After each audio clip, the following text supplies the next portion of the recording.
Hello, gal. What's up?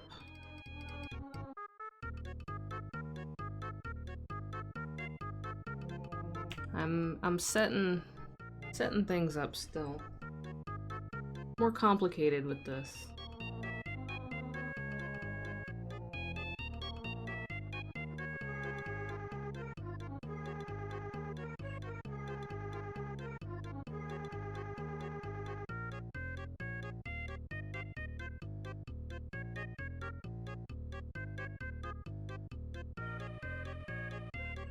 Okay.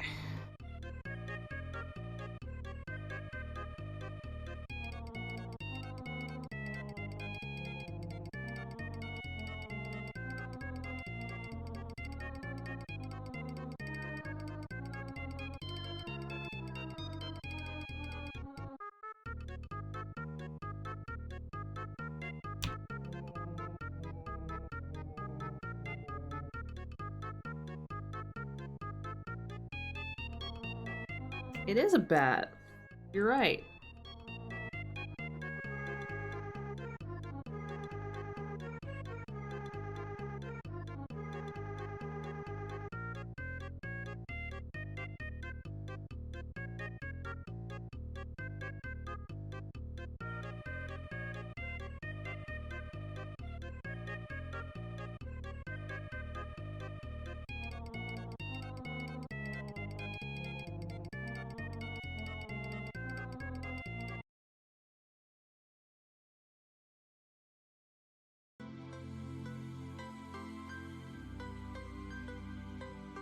Alright.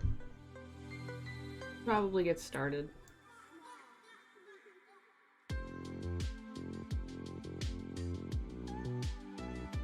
So basically, today, it's hard to see because the lighting, and this is a very light sketch because this is watercolor paper. I don't think I'm actually going to get to the watercolor tonight because the inking is going to take a while, especially using a nib, but I do plan on trying to complete the inking on this. This is a 9x12 piece of paper, so it's not small. This is something I sketched out before I went to bed. It is... It's a goldfish mermaid. So, you know how goldfish are kind of like round and they have like little bellies on them and stuff? They're very round and compact fish. I wanted to do a mermaid that's like that. Have a good lurk, gal. Because, you know, I wanted something a little different. Most mermaids are just very sleek and thin and kind of wispy looking. And I'm tired of that. There's nothing wrong with that, but I'm tired of it. Let's do something different. Let's do some different body types for mermaids. Some more compact mermaids. More compact fish bodies, you could say.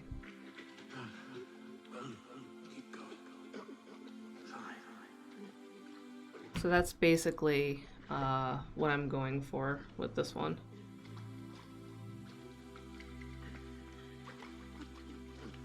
Is probably not very evident in the sketch because, again, it's a sketch, but essentially what I wanted to do was draw this mermaid being like in a fishbowl or a tank, and then like this hand is actually pressed against the glass. So, like, the fingertips are going to be pressed against the glass, and the mermaid is like realizing, oh shit, I'm in a container, there's a wall here, you know, and just kind of being like, what the fuck. I'll get you there.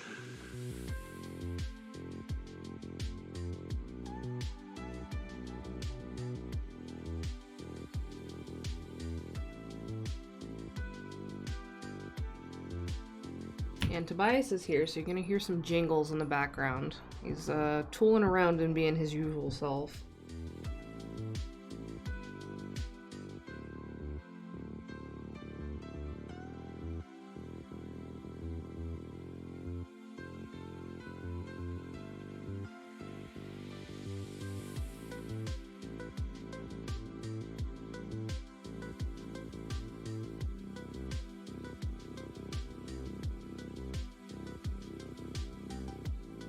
that's not good.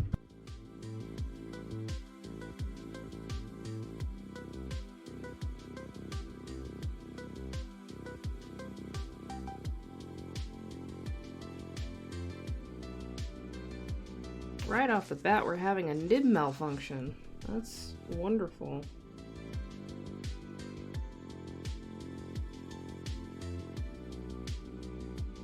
Well, this fish's eyelashes are going to be extremely thick. Because there's not really any other way to get around that. Wow.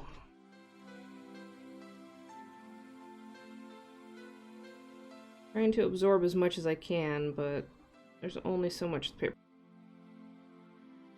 So, let's let that dry. A little disappointed in you, Nib. What the hell is your malfunction today? I was testing it out earlier and it was working just fine. I don't know. Whatever.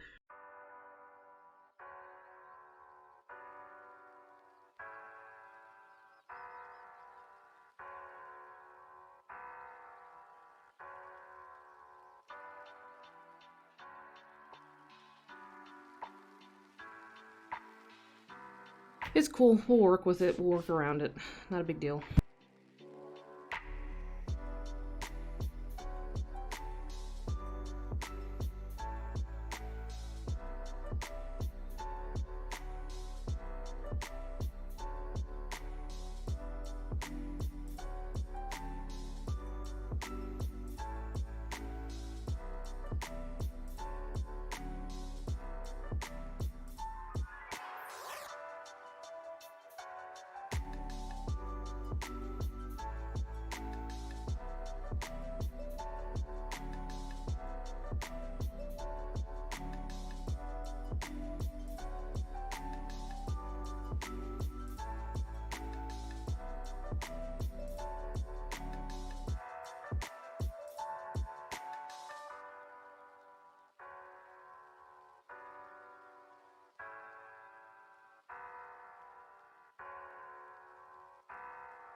So I'm just gonna make the upper eyelashes extremely bold just to compensate for that.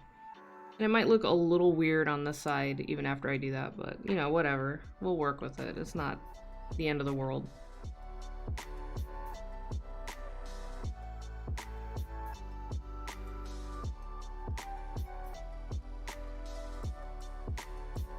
This isn't a commission or anything, so I'm not like worried about like someone getting upset that it's not a certain way.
One thing is this water paper, you can kind of see it. Not really though, it has more texture to it because it's watercolor paper, it's not smooth bristles, so it can be a little harder to control where the nib is going because there's little bumpies and ridges on the paper, which help it absorb paint with watercolor. But when you're trying to get like a smooth line with a nib, sometimes it's not quite as useful for that.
So she's got, or they rather. I'm not sure what gender this mermaid has, but they have gill slits on their neck. They are a true fish creature, not just a person with a fish tail.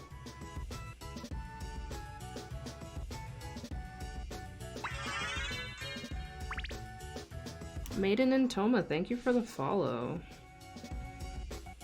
Please excuse my nib having a little oopsie over here.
So this is going a bit slower than what would usually be the pace for inking, just because you gotta be more careful. And you can't go in every which direction. You kind of have to go in one direction with this and turn things as you need them, rather than just turning the pen and like pushing away from you, or you know, whatever. So it's a slower process. It's a more zen process.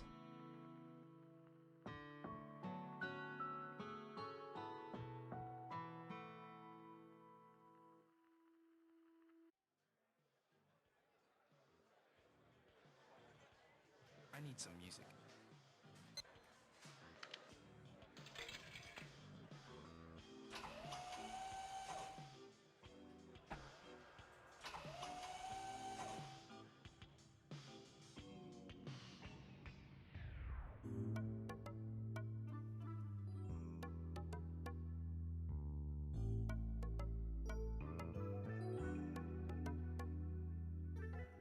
So how's everybody's Saturday been so far?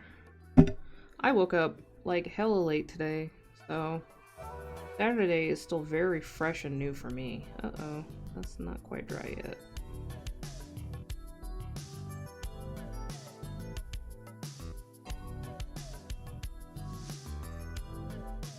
Making a mess. Oh yeah, you got the moving underway.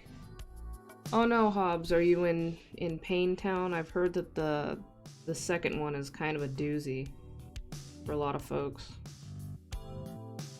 Like, some people, they get the first one and it's fine, doesn't really hurt. You know, it might just be a little tender, and then they get the second one and it's like, oh my god.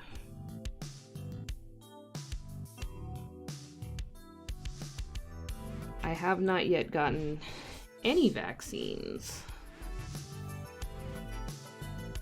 Probably get around to doing that at some point.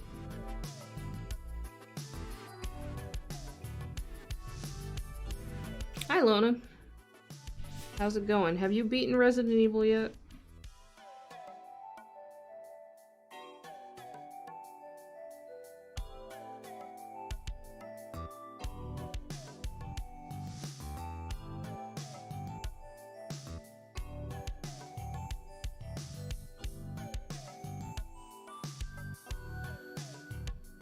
Nib is getting a little gunky, so I'm gonna let's turn this around.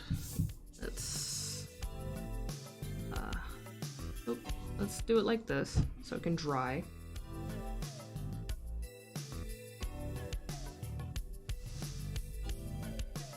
This is water with a little bit of rubbing alcohol and ink. So this is delicious. Delicious ink water. Oh, and I have ink on my finger too.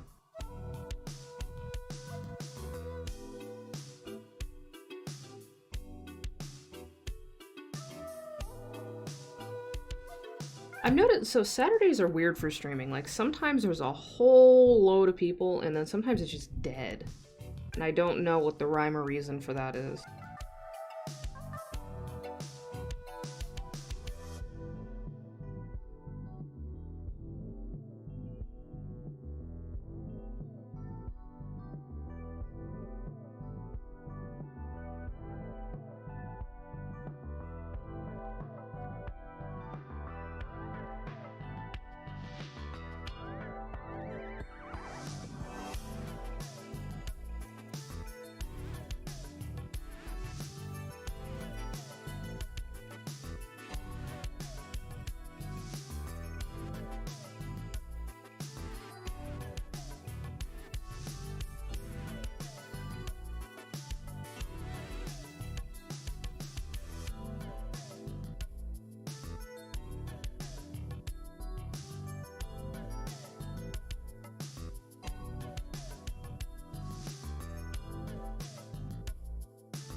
Alright, it's a lot better now. It was extremely gunked up.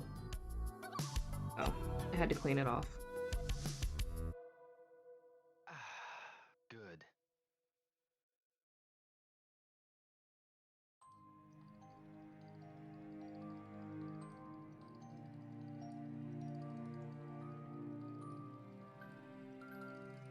But yeah, Saturday streams always seem to be a wild card in my experience, as both a viewer and a streamer.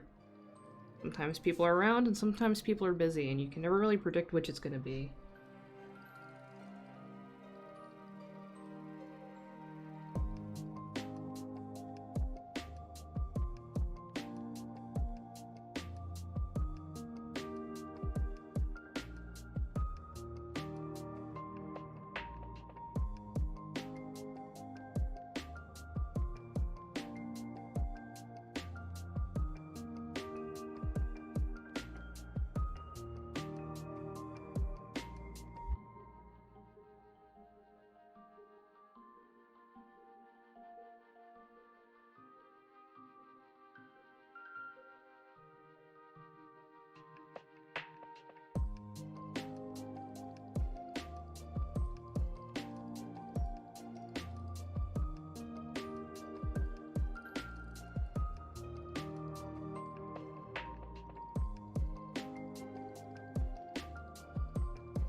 Hell yeah, Super Metroid.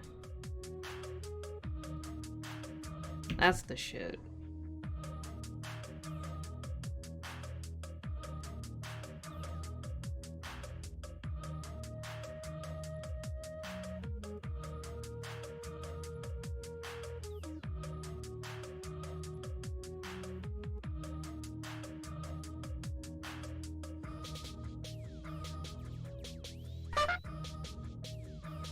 Doot doot indeed. Yeah, the sound alerts and the stickers and everything are all working again. Don't know what I had to do, but apparently I did it, so they function.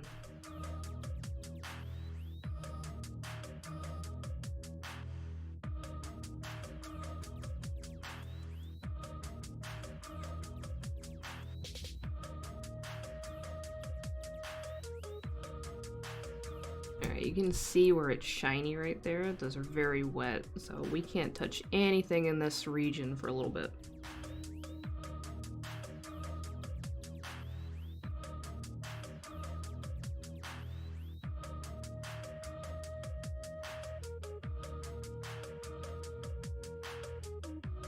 It's actually like a bead of ink that's sitting on those lines.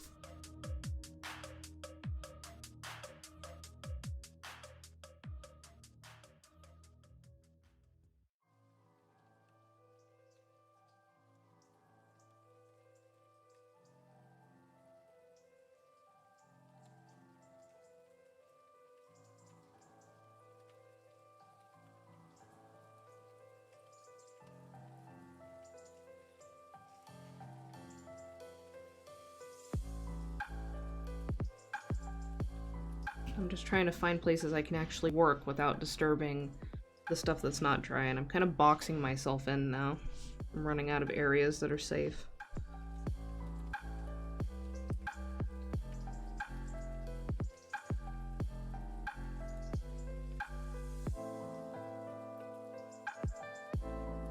That's okay, I ran out of ink anyway, so now we're gonna let it dry and actually watch it in real time. When these are no longer shiny, they develop just a matte look like the rest of these lines, then they're dry. And we can go back over here and start, you know, setting down parts of the hand and stuff without smudging it like we did a little tiny bit of right here. Oopsies.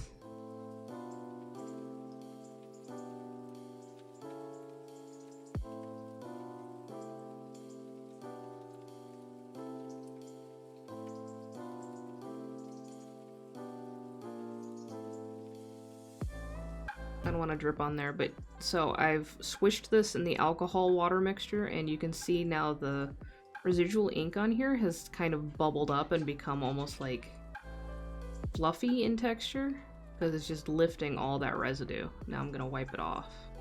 Otherwise it would just be like a smooth, dry coating of ink.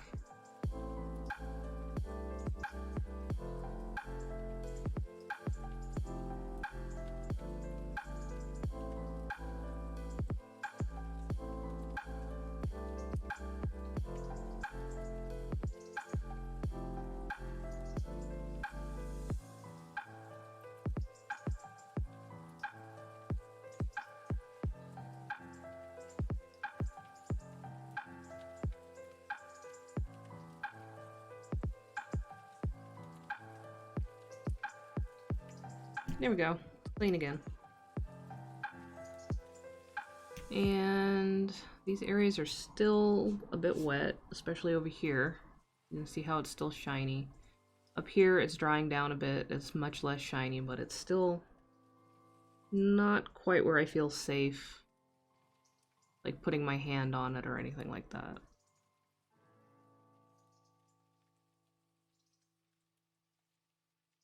And then over here, these are still a little shiny. I'm gonna let those rest some more.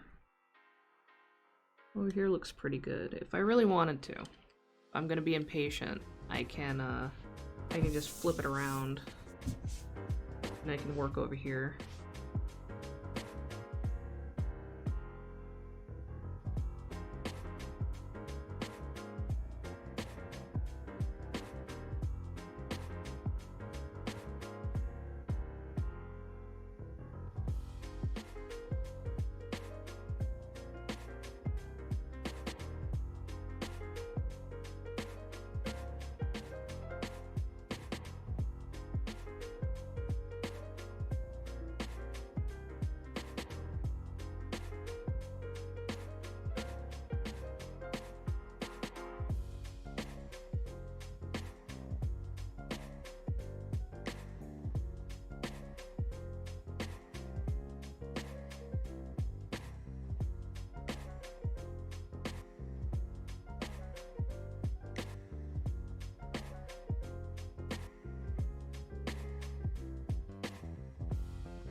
I don't know if it's safe. I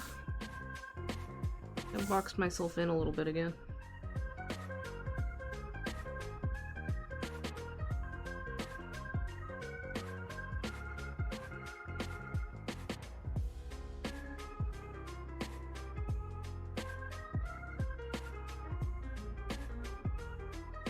Oh no, I lost my paper towel.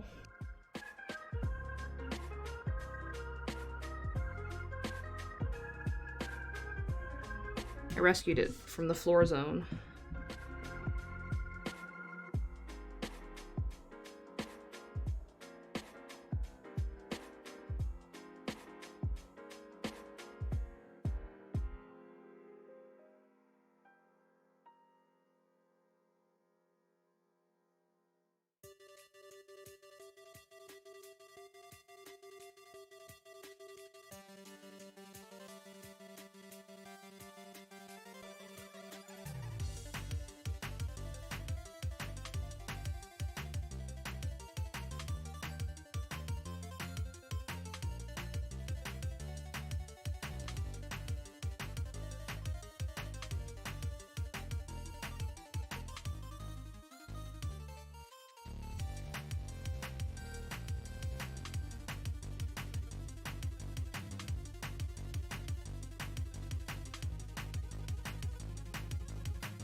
Oh, ran out of ink.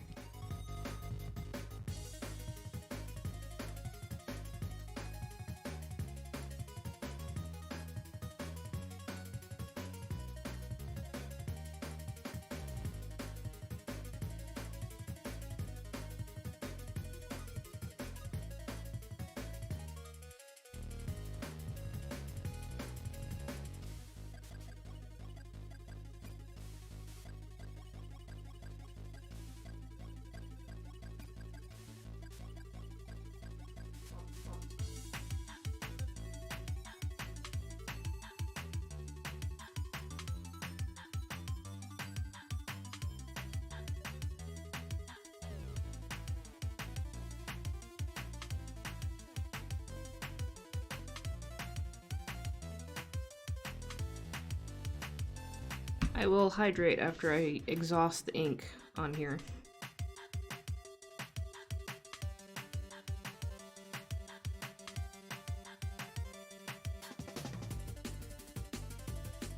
Alright.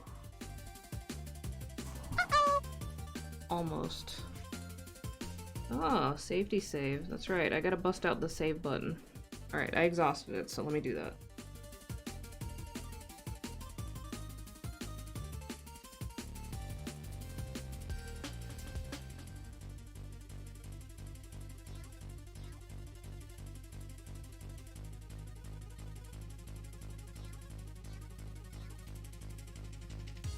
Oh, wait, that's the wrong button. Wrong one.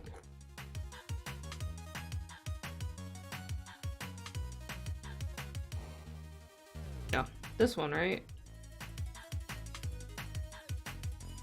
Alright. We'll press both. See what happens. Alright, so first we're gonna save. And I think that worked. Then we're gonna press this one. And we're gonna press this one a few times, because like Dawn Beverage said, you know, the Whoppers are coming out cold, so we gotta make sure we press the Whopper button so that they don't come out cold.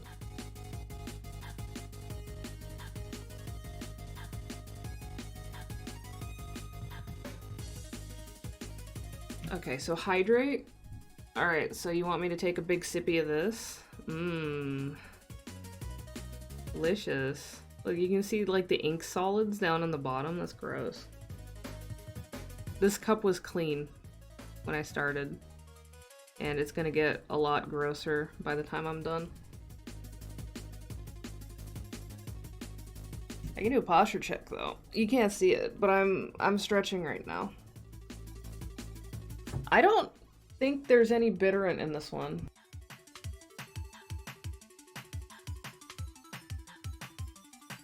Because usually when you have rubbing alcohol, right? If it has the bitterant in it, it's usually colored. It's like blue. At least the ones I've seen in the drugstore. Let's check. Active ingredients, isopropyl alcohol, 70%. Inactive ingredients, water. So no, this one doesn't have a bitterant. This is just alcohol and water. So if I wanted, I could take a swig of this. I'm not going to, though. I'm not that hard up for alcohol, honestly.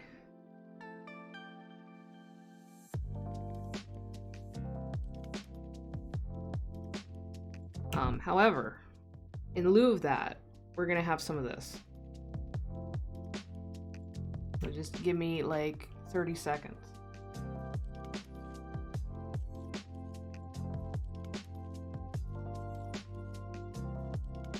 I wish I had boba tea, honestly. There aren't very many places to get boba, and especially not good boba around here.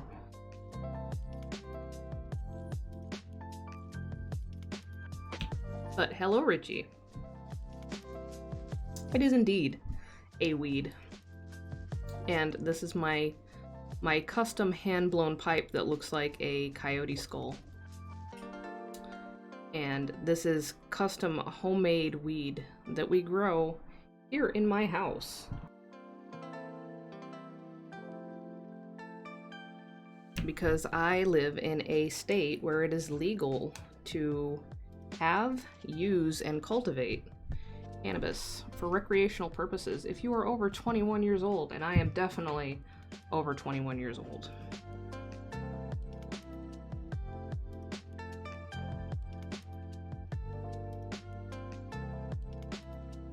'21 was a long time ago. I don't want to talk about it. It's too long.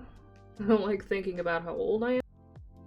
I'm gonna be 37 this year, and that is fucked up.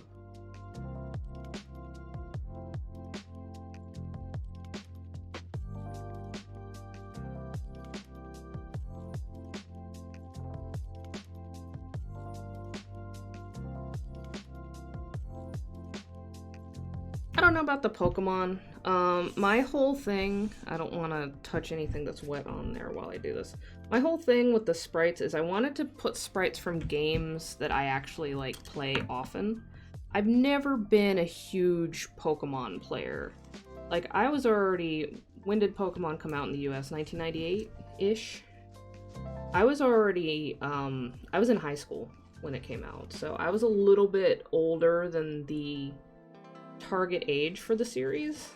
And while I did get Pokemon Blue for my Game Boy back then, because everybody else was getting it, and I was like, oh shit, a new JRPG to play that everybody's into? Cool, sign me up. I never really, like, fell hard for the series like a lot of people did. I was like, okay, this is kind of simplistic for me. Because by then, I'd already played, like, Final Fantasies, and 1998, I was playing Final Fantasy Tactics. And stuff like that, you know, Suikoden and things like that. So I thought it was just a little bit too young for me, and I never really super got into Pokemon.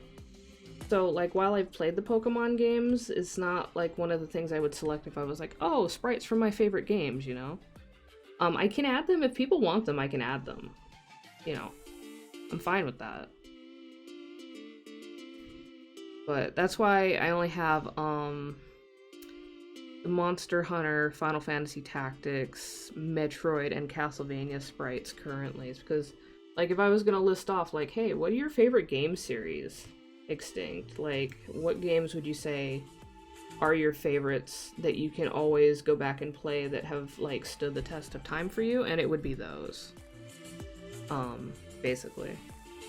But yeah, I can, if there's a demand, I will add Pokemon sprites. That's fine with me. Although I will add ones that are not just the original 151, because I actually like a lot of the later Pokemon designs more, because I'm a weirdo like that. So I'd probably be adding a lot of the not necessarily so classic ones. I don't think, if I added them right now, I think it might not show them. Like, I probably have to restart, because technically it's a game. The stream avatars thing is like literally a game. I'd probably have to like disconnect it and restart it for it to even do the thing. No, I'm not blinded by nostalgia. A lot of the time, like, people will always, like, if it's a series or something, especially if it changes, like, as it goes, like, people will usually cling to the first thing that they were exposed to, as their favorite. That'll be, like, the pinnacle to them, because that's what they started with. And then anything that comes after, even if they appreciate it, it'll usually be kind of, like, a lower tier because of nostalgia, and I don't really fall for that. I appreciate things for what they are, and I think a lot of the later Pokemon designs are way more interesting and imaginative. I think the 151 are a little on the simplistic side for me. And that's fine, like, they're iconic, but it's not as interesting. I like weird stuff, and I think it got weirder as the series has gone on, and that's why I appreciate it. Like, there's a fucking garbage bag Pokemon.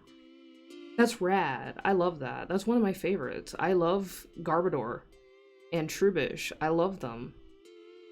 They're wonderful stinky children. And I think it's super cool they just turned a trash bag into a Pokemon.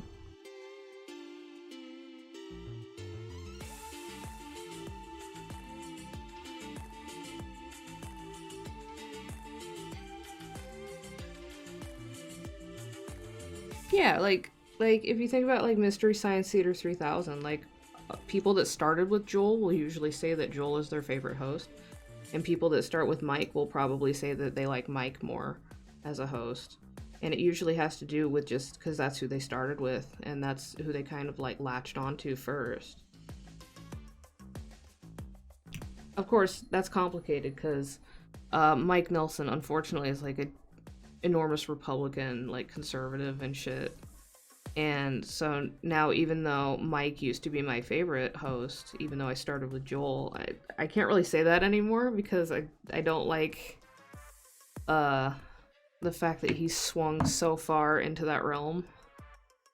It kind of leaves like a bad taste in my mouth, like a shameful thing for me.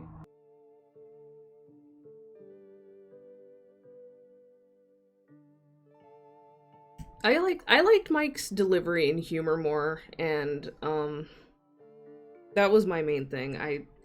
Joel's jokes could sometimes just be a little too sleepy. And also the vibe when Joel was host was it almost felt more like a kid show. And then of course me as like an edgy teenager, I'm like, no, I want the meaner jokes. I want the more scathing jokes. I want them to really just kind of poke real hard into those movies, you know? I want them to be vicious.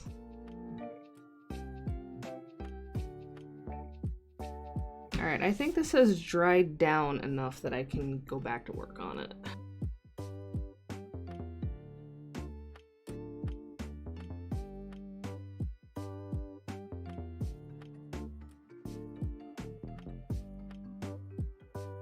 Jonah's fine as a host. I don't have any complaints about him specifically. My gripe about the new season or seasons, I'm not sure how many there have been, of MST3K is that the chemistry is different. It's not, I don't know what it was exactly about it, but the chemistry between all of the cast members is not as, I don't know, it's not as like finely honed as it was with the original run.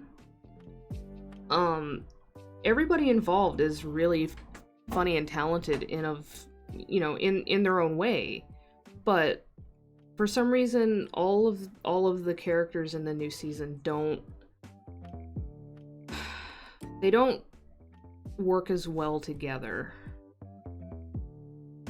And maybe it's because now it's not like this extremely low budget kind of indie production where everybody was involved in more ways than just like being a host or being a writer or being, you know, some behind the scenes assistant or whatever. Like it is now where, you know, they have the backing of Netflix, so they have like dedicated people to be the crew, and then you have the cast. And I think maybe because the involvement was more intimate earlier on, they all had a much better rapport with one another, which really showed when they were playing their roles on the show. I don't know, it's weird. It's really hard to articulate in words why it feels off to me with the newer season.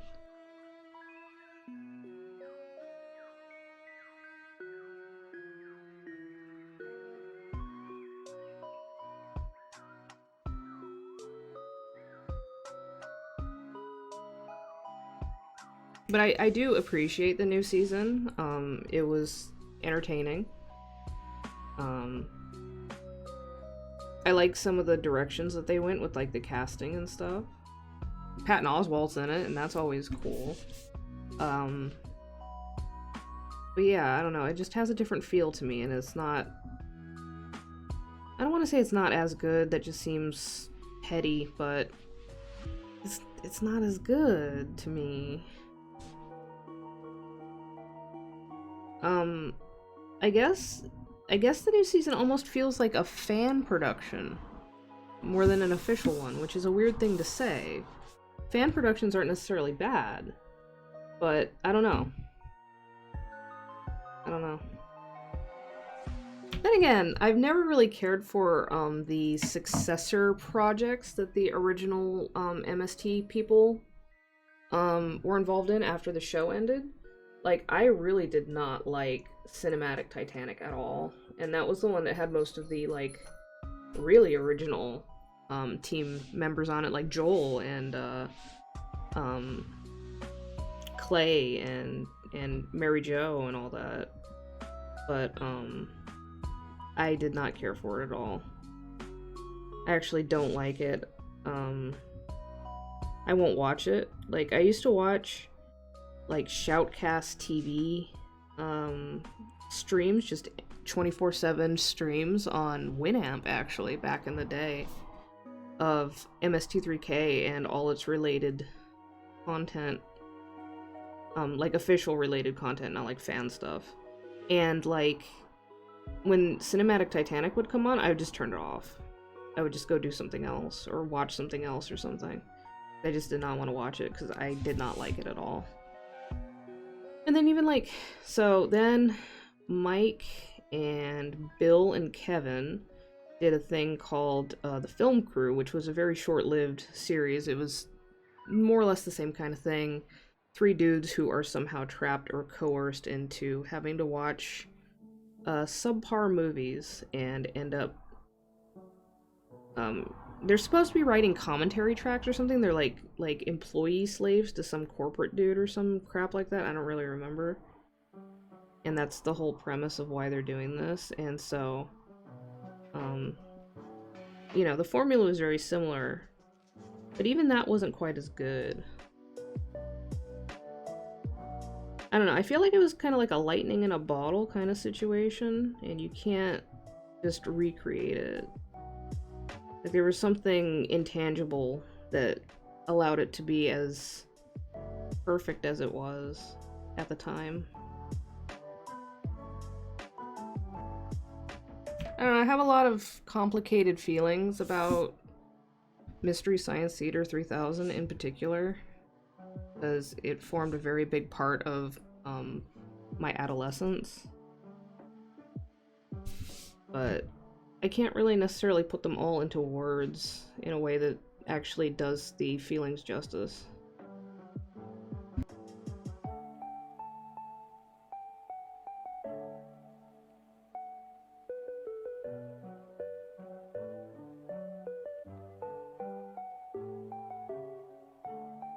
Like, even riff tracks, I mean, part of it is that you don't really see them when they're doing the riffs, even as, like, silhouettes or something in a theater, so is more like detached and impersonal, I guess.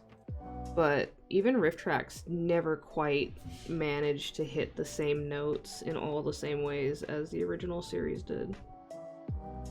Riff tracks could be funny. You know, I've enjoyed a few episodes, I guess you could call it, but it's never quite landed the same way.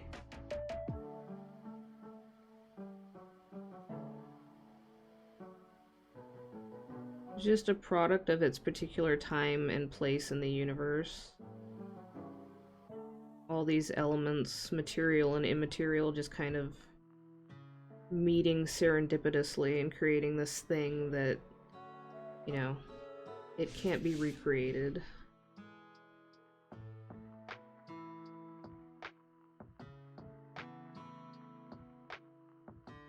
Yeah, there's just, it has to do with like the chemistry of the people involved, which, you know, affects how the jokes and the bits, you know, kind of come out of the factory. Like, you can have a joke written on paper, but it can be entirely different depending on who actually tells the joke in the end. It's kind of like that. Like, anybody can follow a recipe, but the food is going to taste different depending on who makes it.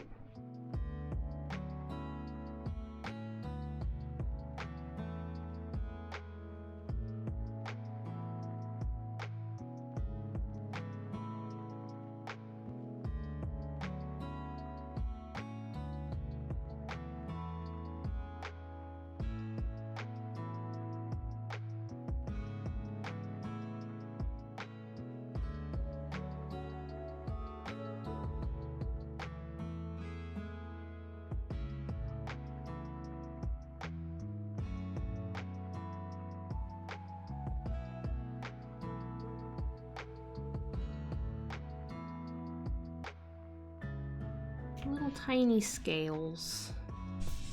Very small, delicate.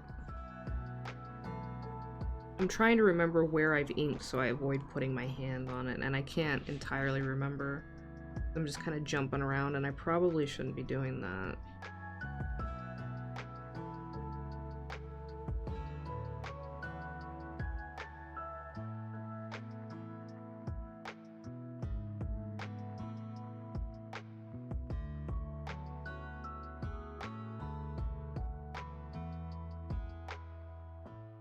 Yeah, Animal Crossing. This is that Game Chops video game study lounge radio thing, because I don't feel like, you know, stopping to find music. That's honestly, that's probably one of the things about streaming that I really don't enjoy, is constantly having to find music so you don't just play the same thing forever. And, you know, of course, in order to do that, you have to find stuff that's not gonna get you a copyright slap, you know?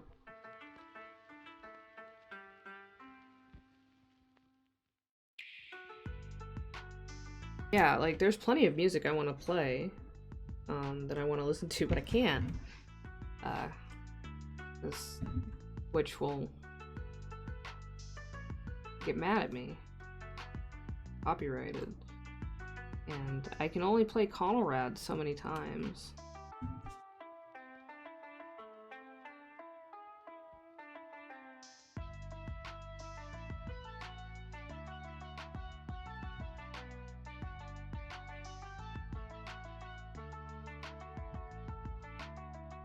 Like, honestly, if I was just listening, like, I wasn't on stream and I was just listening to whatever I was gonna listen to, right now I would be, I'd probably be listening to doom metal. Either doom metal or some kind of like dark indie kind of stuff, like Chelsea Wolfe or Zola Jesus or Beaver Ray or something like that. Marissa Nadler. Or I'd have like Sleep or Ohm or Electric Wizard or Acid King or Jex Thoth going right now. That's what I would be listening to. I wouldn't be listening to this.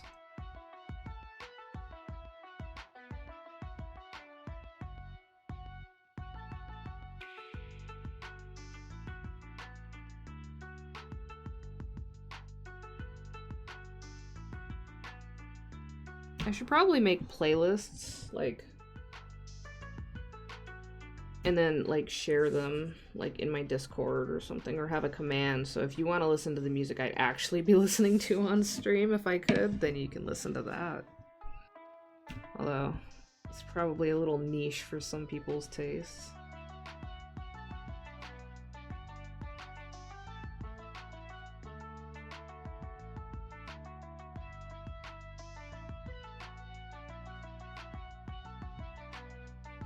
Like, sometimes when I'm screwing around off stream, I'll, like, in Discord you can have that thing where you can invite people to listen along with you on Spotify, which, you know, fuck Spotify, they don't pay their artists enough, but it's, you know, a convenient integration, so sometimes I'll do that. People can listen to some weird ass metal with me and then be like, oh wow, this is definitely not something I'd normally listen to, but thank you for sharing. I'd be like, yep.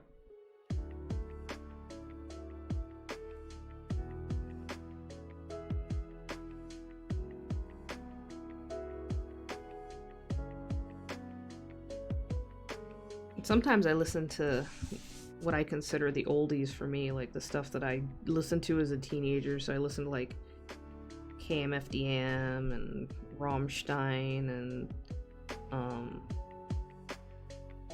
System of a Down and Rob Zombie and shit. Gojira is fine. It's still not quite my thing.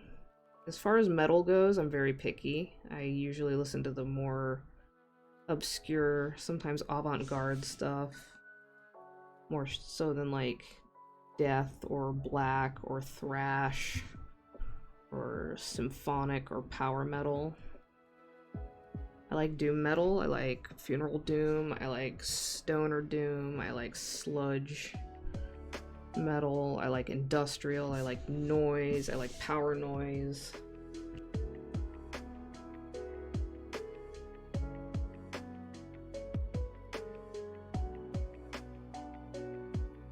I like dark folk and some dark indie, but not all, because sometimes it's just like hosier, and that's not really what I'm about.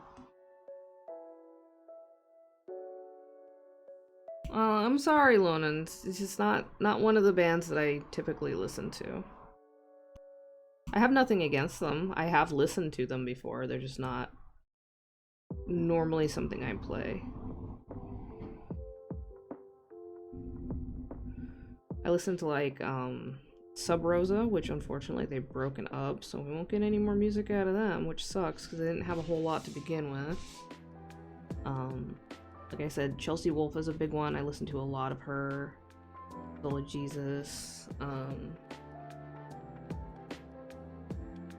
What's another one I've been listening to a lot?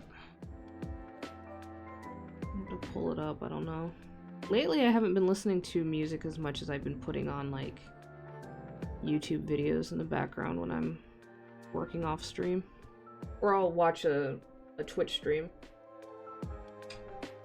instead of listening to music. That's too much. Too much. Wah.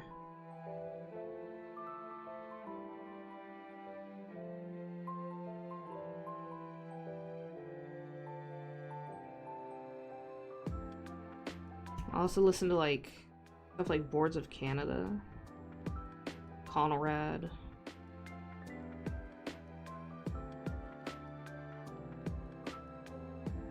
That kind of thing. I do sometimes recreationally listen to Vapor and Synthwave, but not super often.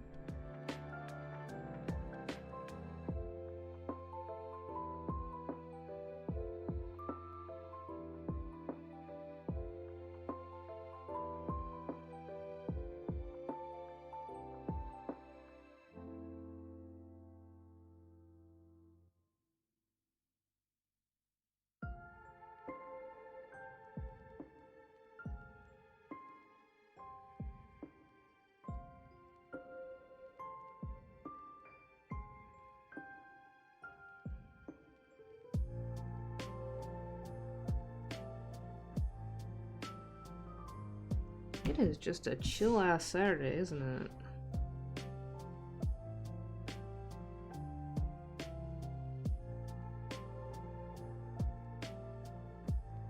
Like, not just vibe-wise, but also temperature-wise. It's cold here. I have a sweater on. I don't know what is up with that. It's almost the middle of May. Alright, I'm realizing now, I'm gonna waste this ink, which sucks, but I'm realizing now that I've kind of been going all over the place, and I don't know what's wet and what is dry yet, so I should probably give everything a minute or two to chill. So I don't end up smearing more ink with my hand. Yeah, it's like crisp today. Like, I have the slider open just the tiniest amount just to get fresh air, because otherwise it's gonna get cold in here. And I already have a sweater on and my feet are cold because I don't have any socks on.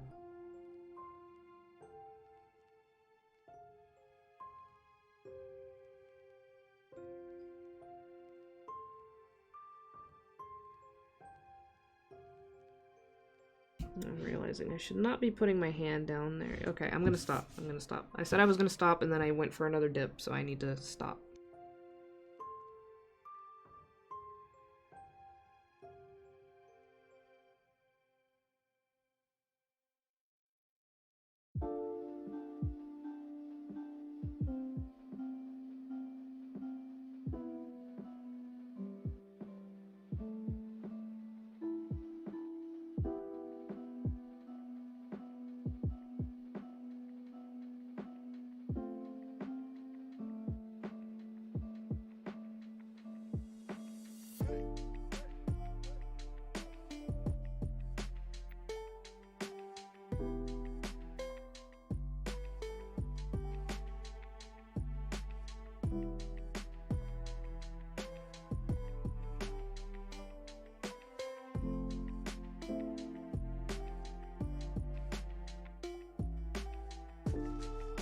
Is this Minecraft?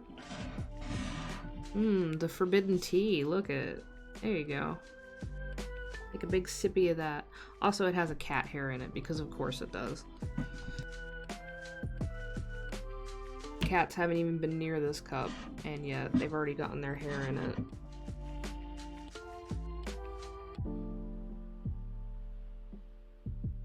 Alright, so now I'm gonna have to go back up here, because I think it's finally dry enough. I'm gonna have to go up here and kind of try to manipulate this to make it look a little bit less like a disaster. So probably just gonna make all of this just uniform, really thick, and then I'm gonna go back and thicken this up to go with it. It's gonna look a little weird, just like hyper moe, I guess, but you know, whatever. My nib got overexcited, and it released its ink a little early, essentially. Now we gotta cover that up a little bit. Just gonna make it less obvious that I fucked up, like right off the bat. Within 10 minutes of starting, I fucked something up. Yeah. Just a big bubble of eyeliner, and it's like waterproof eyeliner, so it's not gonna dissolve into the water, so it's just stuck there.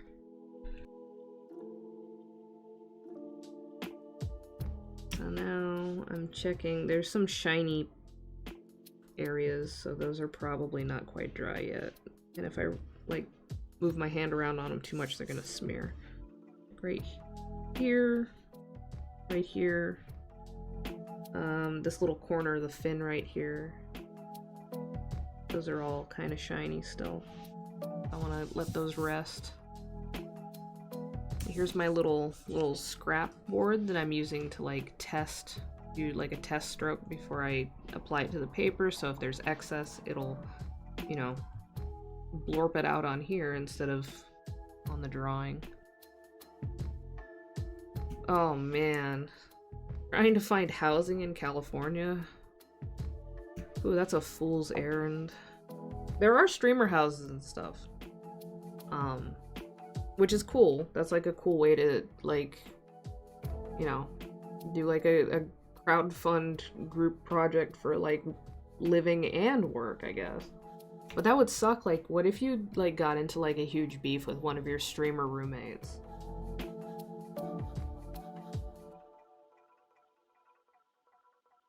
The condo I grew up in San Jose, up in NorCal, we sold it after my mom passed away and my grandma moved in with my brother because she needed help. She couldn't really live on her own anymore.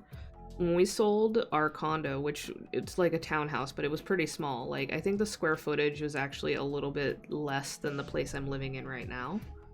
When we sold it, it sold for like almost $500,000. And that was in like the early 2000s. I think I looked at it again, just looking it up and seeing, you know, what's going on with it. I'm pretty sure it's either close to $1 million or just over $1 million. Like, value-wise.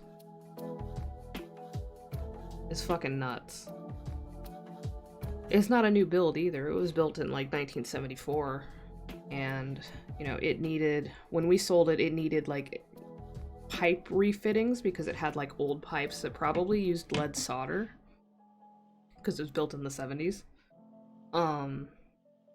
And the plumbing was having issues because of hard water and stuff. And yeah, like, we could have gotten more for it at the time if not for that kind of stuff, but we just were not in a situation to do a bunch of repairs and replacements and improvements before we sold it. We needed to get rid of it fast. But yeah, it's nuts that a townhouse with less than 1,500 square feet and no yard, in the suburbs of San Jose, you know, is worth that much money.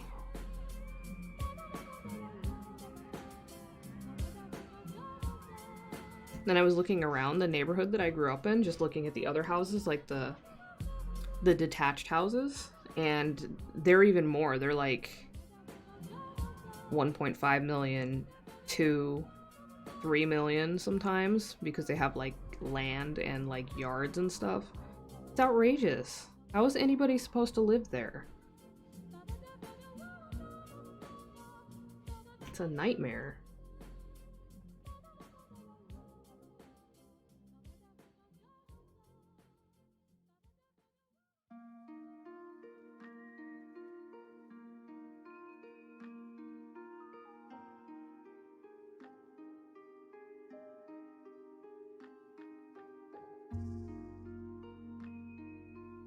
So yeah, I might be a little salty about that, because one of the things I wanted to do was eventually move back to California. You know, I took care of my business out here, you know, grew up a little bit, I guess, learned how to adult, and then I would move back to California with my partner. But I don't think that's ever gonna happen. And a lot of my friends and much of my family who, like, I went to school with or knew, like, locally back in the day, a long time ago, like 20 years ago, a lot of them have moved out of state. So it's too much. It's too expensive. Hell yeah, Lonan. When you get them sick Bezos bucks and really make it like big time, I can move into your streamer house.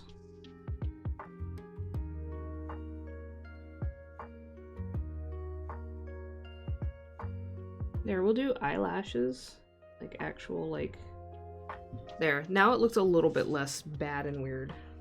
It still doesn't look quite right, but it looks better. So we're gonna go with that. Once it dries, because it's all wet. And also because so much ink kind of like leaked out right here, it actually saturated the paper a little bit, so I can't really work this area without more paper fatigue happening, and I don't want that. I don't want a hole to form, because that does happen sometimes. You just stress the paper out too much with too much liquid or material. Sometimes it'll just rip. That sucks. Because you can't cover that up, you know. Can't hide it as easily as you can, just having too much ink.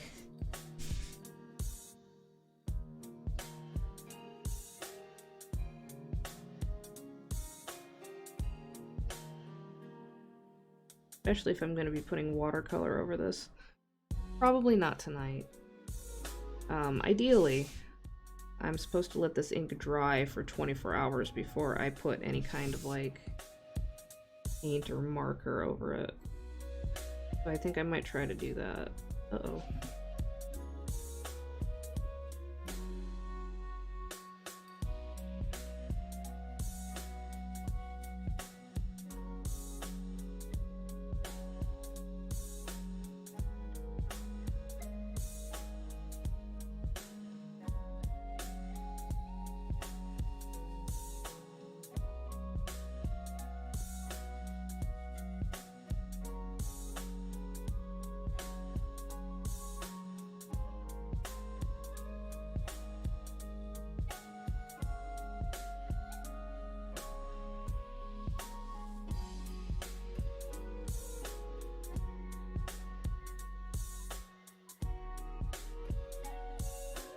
I want more line weight.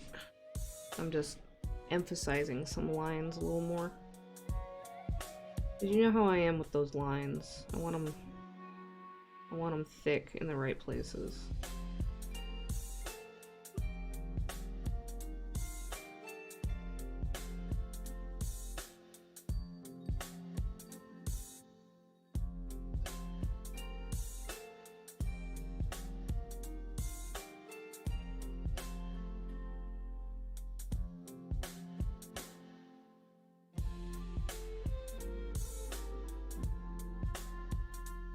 So like here, the back of the hair, underside of the arm, you know, places where there's weight, around this, the side of the fish body, and down here, just kind of emphasizing things a bit.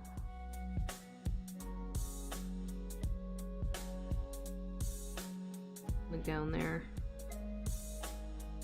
That's what I like to do.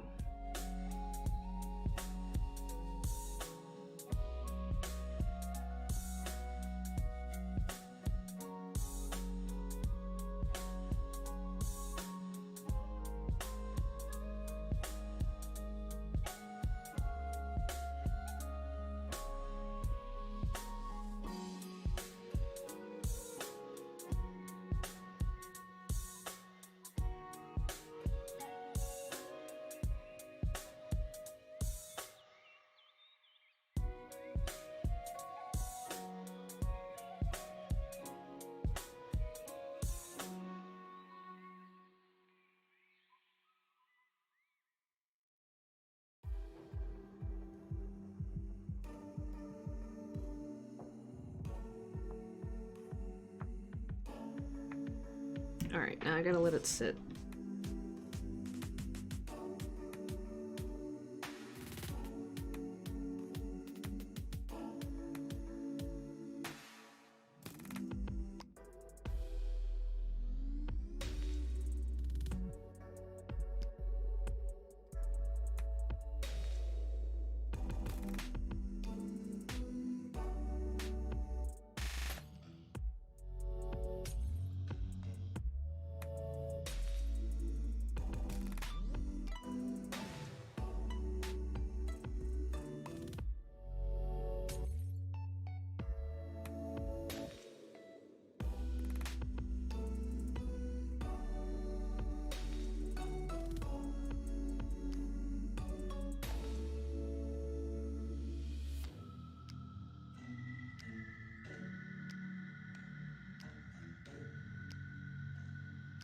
Okay, clean nib again.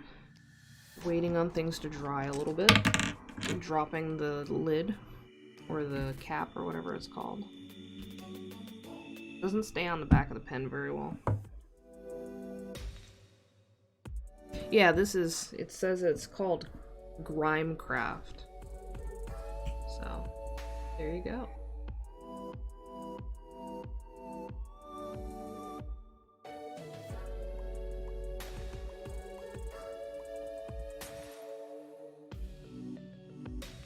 So I have another piece that I was working on that I'm not so sure about yet. I think I want to do something new to it. I want to make an edit. This one's more of like a monster than a mermaid, I guess. But it's a sketch. And so it's this fish person, you know, kind of coming up on the shore. Like there's the tails back there. I haven't drawn it all the way yet. It's kind of big, so I'll put it like that. So like coming up and saying hi. And I think I want to make it more monstrous. And I think I want to put like, I don't know, some kind of sea creature like dangling from its mouth. Almost like it's like a dog that brought home like a toy. Or a cat that brought home like a mouse or something. So I think maybe I'll put like a fish or a squid or something kind of like dangling out of its mouth, and it's like coming up and like being like, hey, what's up, sailor? Like, look what I got. I'm a better fisherman than you are. And I want to do this in watercolor too. Like this is also on watercolor paper. I just haven't finished sketching it out. I was working on that yesterday. Because it's mermaid. I don't know if I've mentioned it yet. It's mermaid. You draw mermaids in May.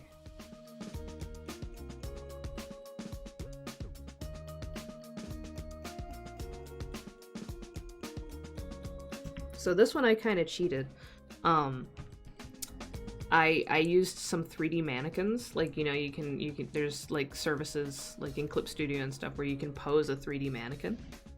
And so I posed a 3D mannequin like this, and then like for the tail, it was like the ankles put together and then the feet like sticking out like in different directions, almost like a fluke.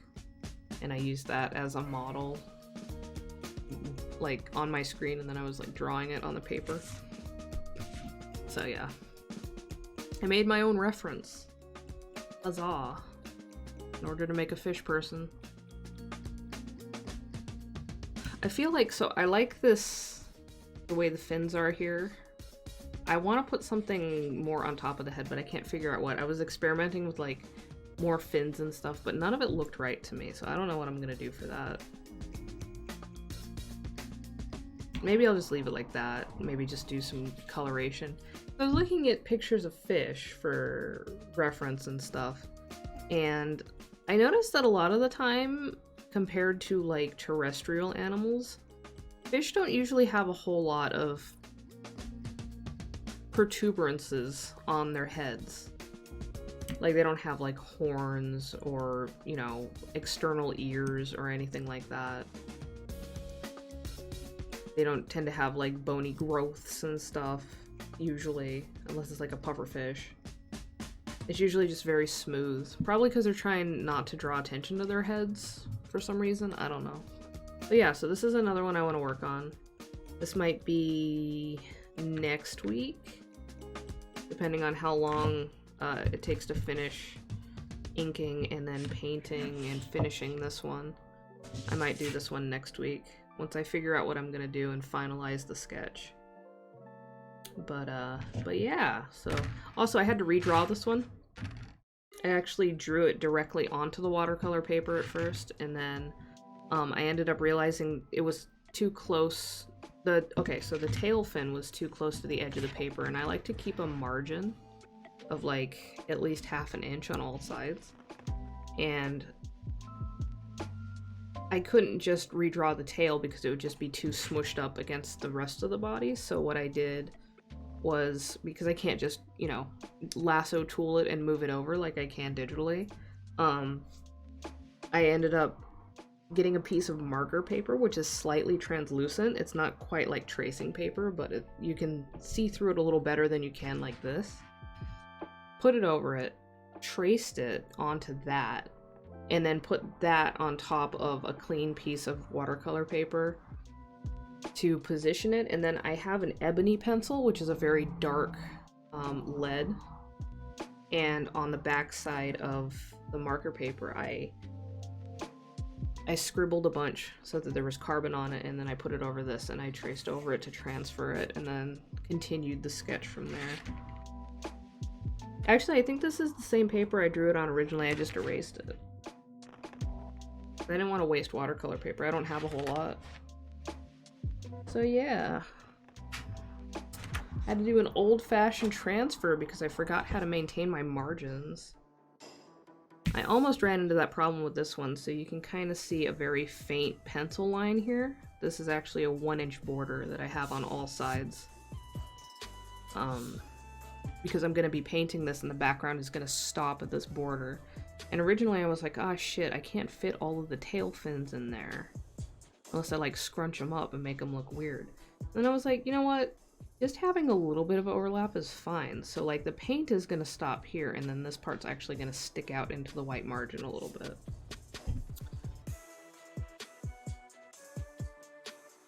But yeah, these are the problems that you have when you do traditional media over digital media. I guess this is the part where you're cheating, because in digital media you can just lasso something and move it really quickly and not have to redraw it entirely. I was actually sitting there with the other piece before I had to transfer it, and I was like, are you serious? God, I wish I could just crop this out and scoot it over. I couldn't.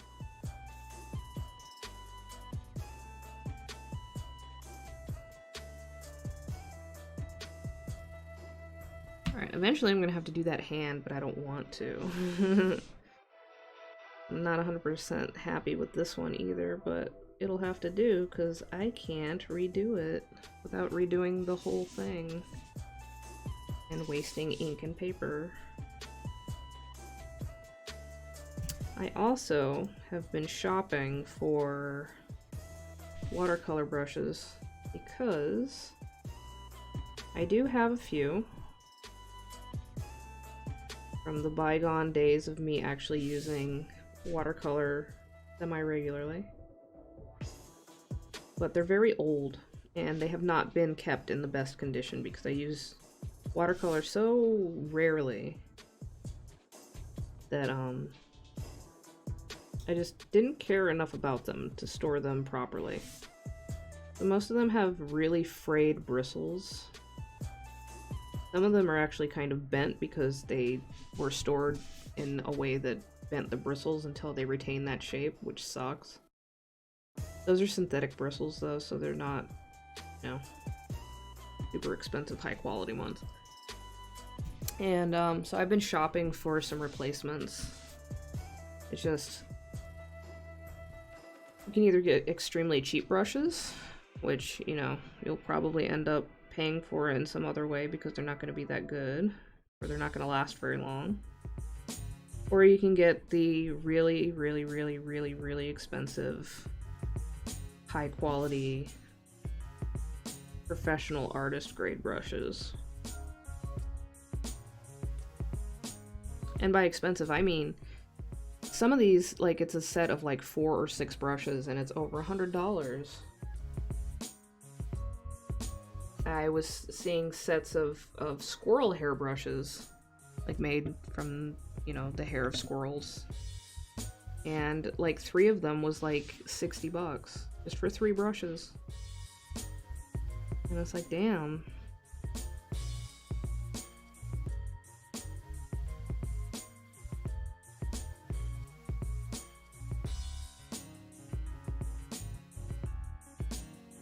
Basically, the moral of the story is that art supplies are expensive, and I don't think they should be.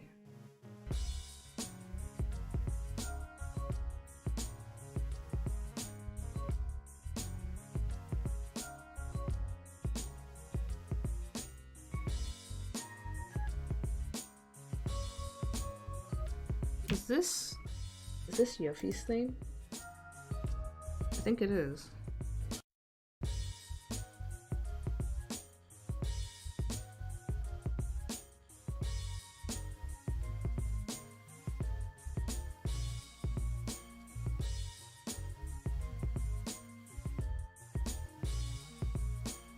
A lot of Final Fantasy VII music on this thing tonight.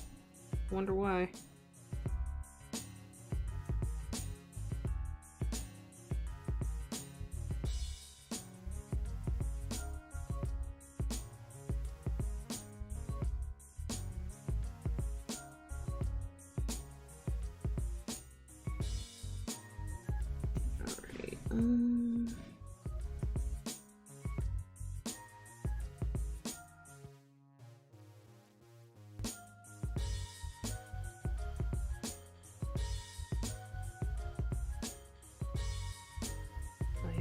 do the lines on the fins. Hello, Chris.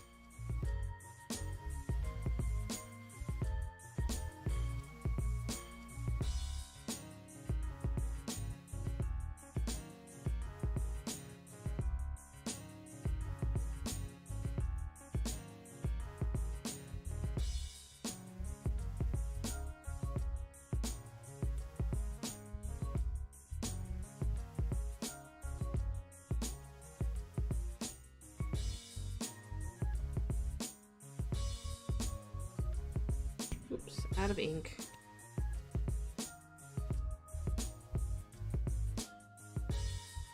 What? Which one is that? Is that one of those ones where you have to do like the key presses? It's not like a VR thing, is it? Sorry, I'm not super aware of. Okay, button baps. Yeah, that's the one I was thinking of. I'm not like super in the know about like rhythm games, so I might ask silly questions.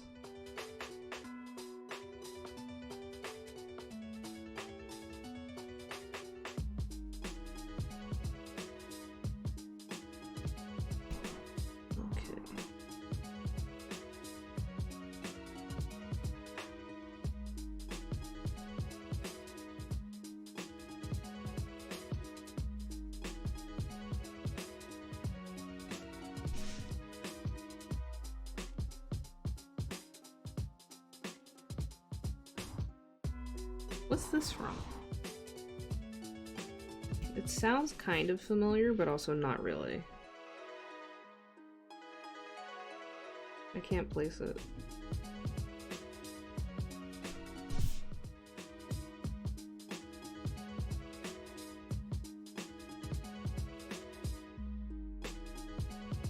Turntable? Yeah, this is all like remixes of video game music though, so I'm wondering what game like the bass track is from. It sounds like a Final Fantasy.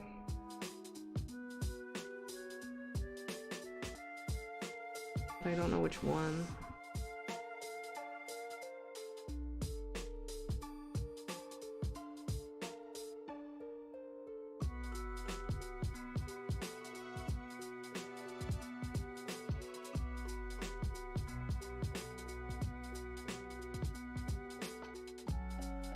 This is all gunked up again.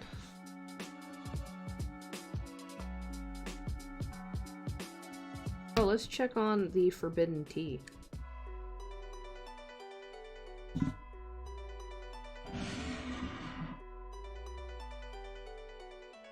It's a lot darker than it was.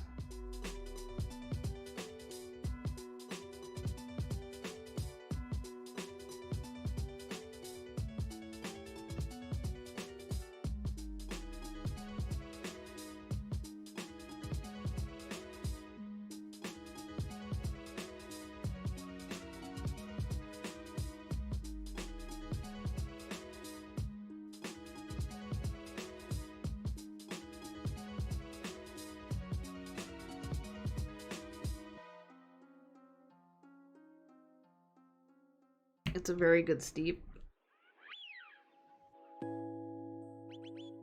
Very, very bold brew.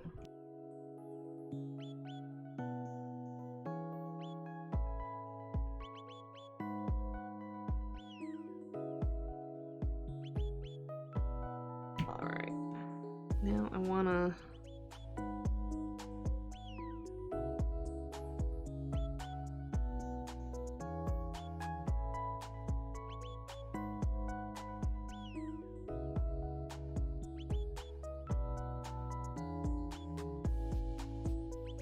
do the eyes.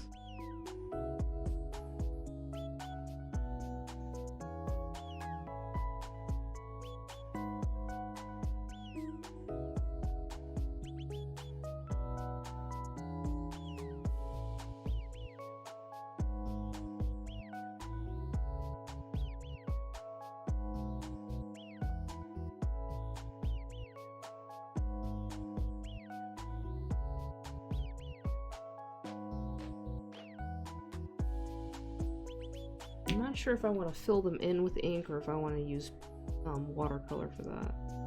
I fill them in with ink. That's a little risky. Although,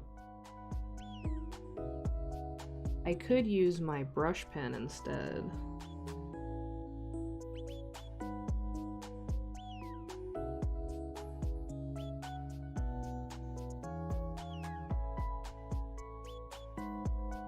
Maybe I'll do that. Maybe I'll use the brush pen.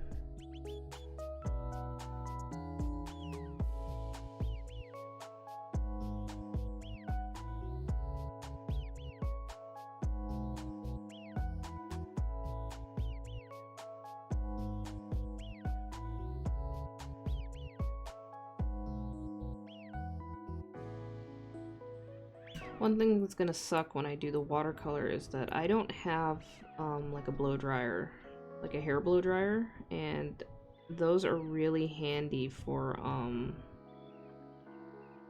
drying washes of watercolor so that you don't have to sit there for like 20 minutes waiting for it to get dry. I never blow dry my hair, so I just don't have one. It's a nice time saver when you're working with watercolor, but I'll have to do without. I don't feel like buying one just for that. There's other things I could buy with that money. Like brushes or paints. Or video games. Or coffee. And I had a cat hair on my nib. Cats think they're helping, but they're not.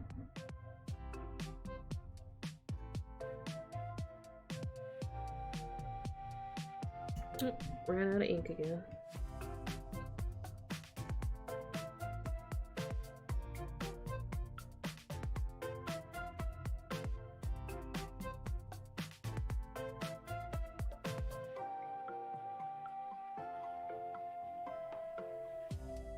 Oh no, I was up here. That's right.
Hell yeah, materia farming.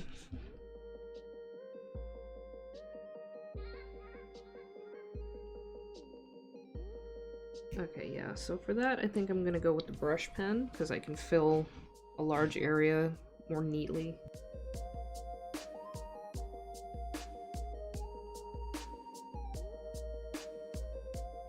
Actually getting through this a lot faster than I thought I was going to.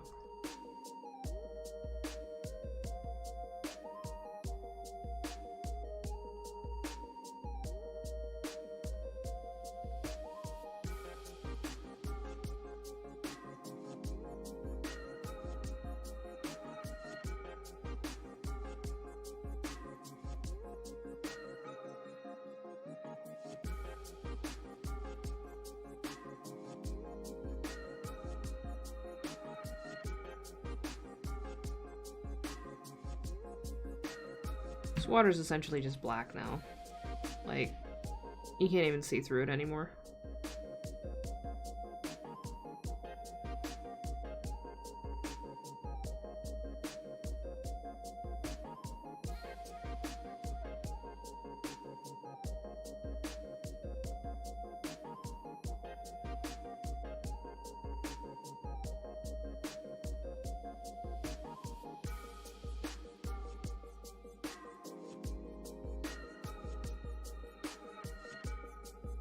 So, the only problem with this is that this pen, this is my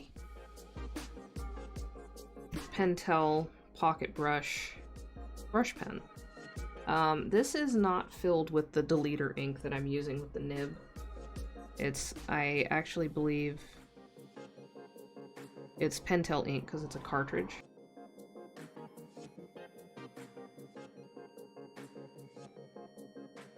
It's got this cartridge and it says Pentel FP1 made in Japan. So it's got its own ink. And I've used this before for things. And I'll use it with ink wash. And it works fine. I just don't know how compatible it is with the deleter.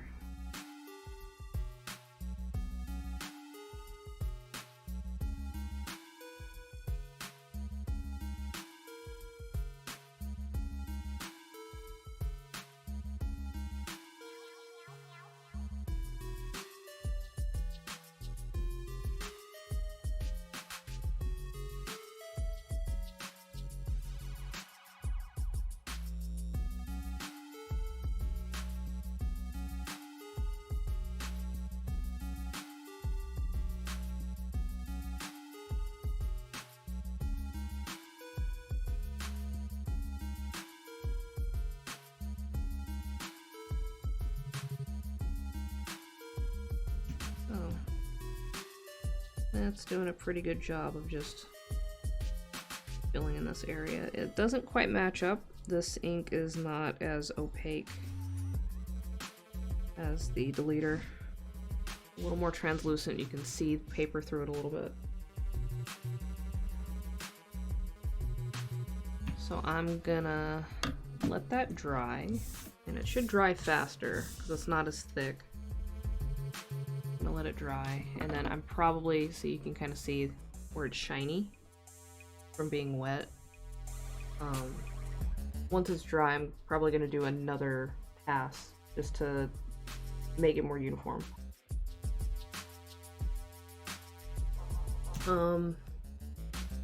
I don't know what this is from. It just says Dungeons, DJ Cutman, like the Mega Man boss.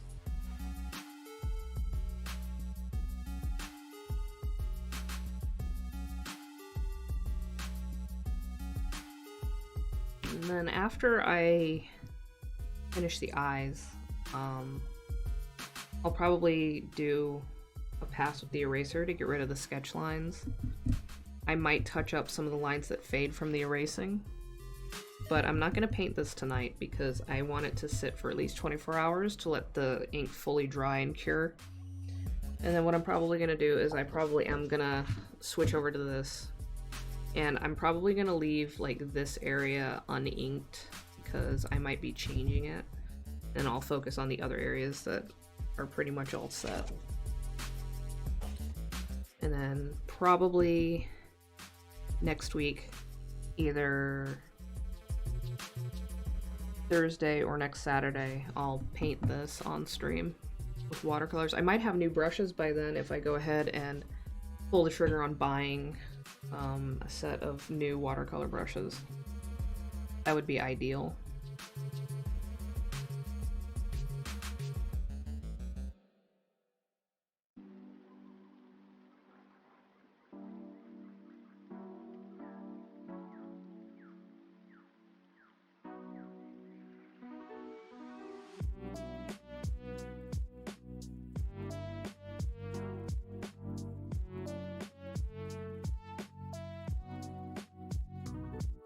Oh man.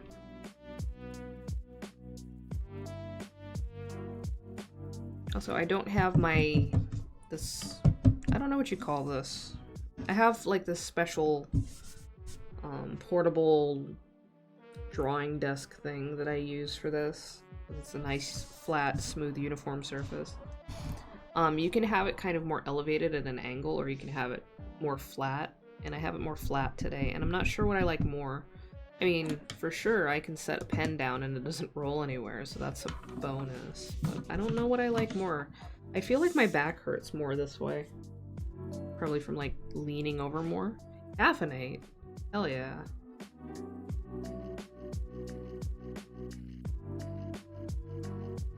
I have the bat mug here, as always. You can kind of see it.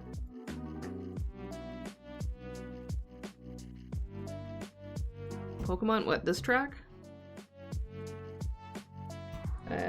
Says it's super lo-fi world, but I don't know what game it's from. Alright, I think, moment of truth, it's mostly dry. So I'm just gonna do another little light pass over it. Darken it up. Make it more solidly black.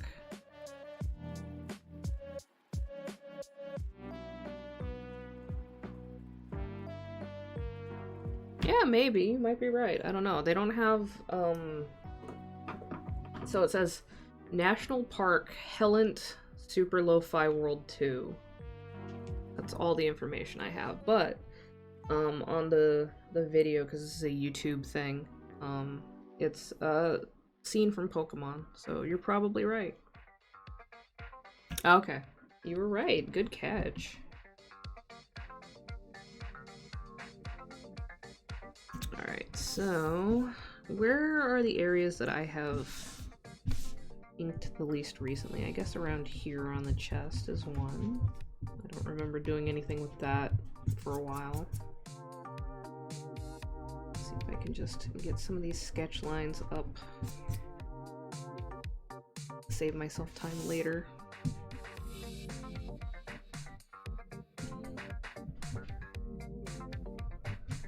Nothing is smearing so far, so that's always a good sign.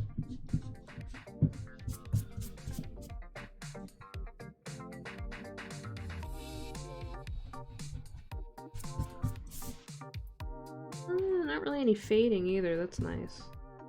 That's a big step up from when I use microns, because microns will fade pretty readily when you erase over them, which is annoying. Because then you're going to have to go back and touch stuff up.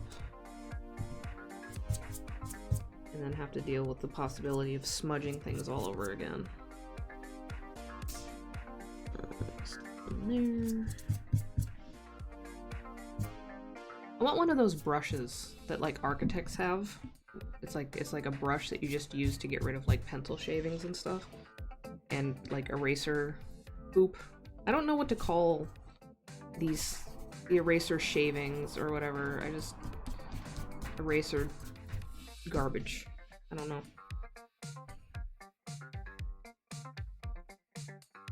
Crumbs, I guess you could call them crumbs. I don't know. Is there even an official word for those?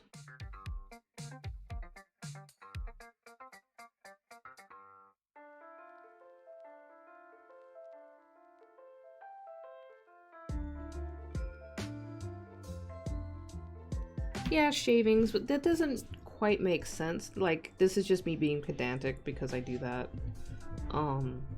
It doesn't make sense because you're not shaving anything off. It's like rubbings, I guess. I don't know. Yeah, like if you were actually like if you were putting it in like a pencil sharpener, for instance. Like you have shavings. Those are shavings. Because you shave them off with a blade. But you're not doing that with an eraser. I'll just call it eraser turds. They're just little poops.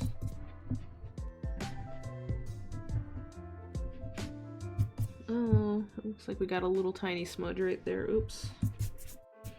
That's okay. That'll get covered up by the watercolor when I do the background. Because yes, this is going to have a background. It's not going to be a complicated background.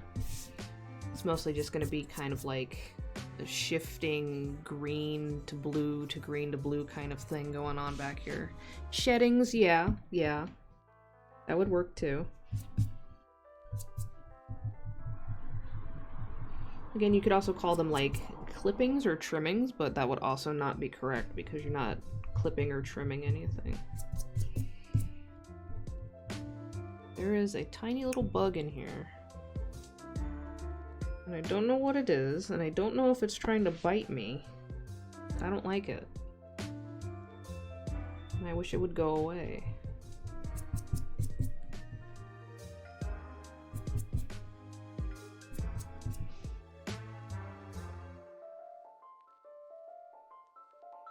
How did he even get in here? I haven't opened my screen in days. Even when I have the slider open, I don't open the screen. Sneaky little bug. This is not a place for you.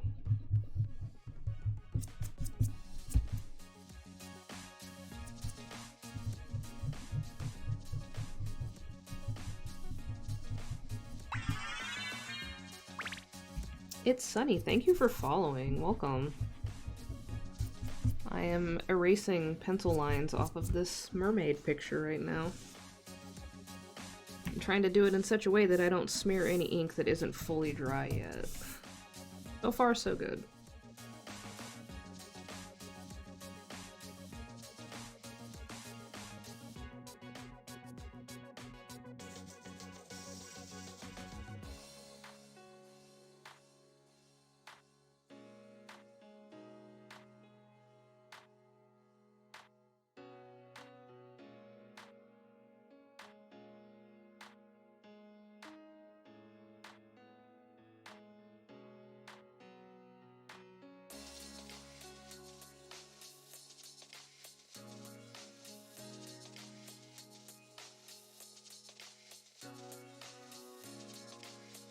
Oh, thank you. Yeah, I'm playing with a dip pen tonight, which is a relatively new tool for me. I have a lot of experience using pens and inks, but I have not used a dip pen up until recently when I bought myself one last month. So this is 99% dip pen, and then I filled in the dark parts of the eyes with a brush pen because using this would be too risky for it.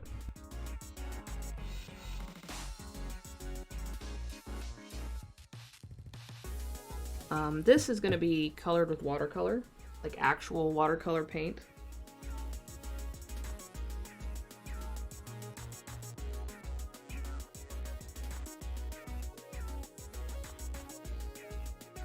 If you would like to see, this is my palette.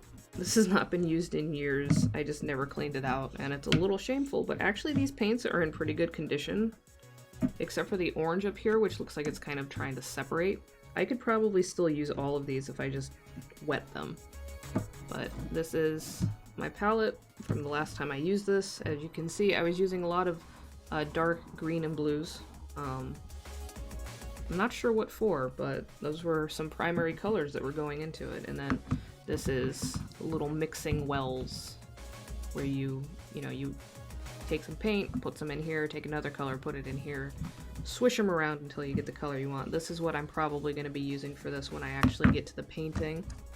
That's not happening tonight. I'm going to put this away.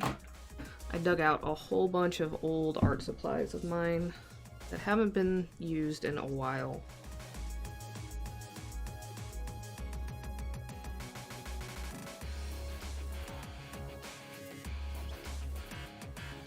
I've got a bunch of paint tubes in here. These are all hella old, but as far as I can tell, they're probably still good. I've opened a few of them and they're still kind of fluid and they don't look like they've separated. So I'm just going to be using these. And then I have a couple of new tubes, but they're not as good quality because these are like Winsor & Newton paints. These are like ones that are actually kind of expensive. But, I mean, we'll see how it goes. I also have, yeah, this is Winsor & Newton gold ochre and whatnot. So I've got a bunch of those. We're gonna try them out. Could be a disaster, we'll find out. I almost had a disaster up here early on in the stream because my nib decided to just kind of spit out a whole bunch of ink at once right here. And that's why this is so heavy and exaggerated now, because I had to hide it. Shh, don't tell anybody.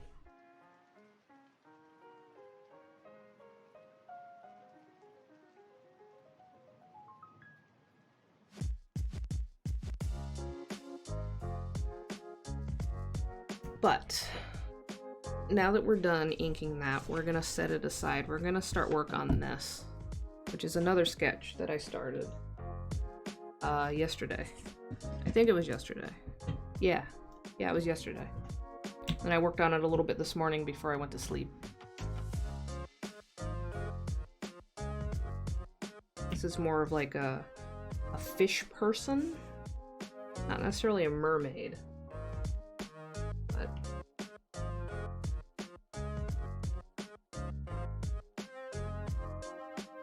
So the plan for this is, I'm not sure what I'm doing. I want to put something in its mouth, but I haven't decided on it yet. So I'm going to avoid this area because I'm probably going to sketch something in there later.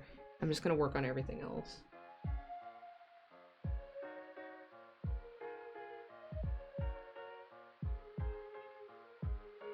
Alright, Sunny, well, thanks for stopping by. I appreciate it. Good luck in your search.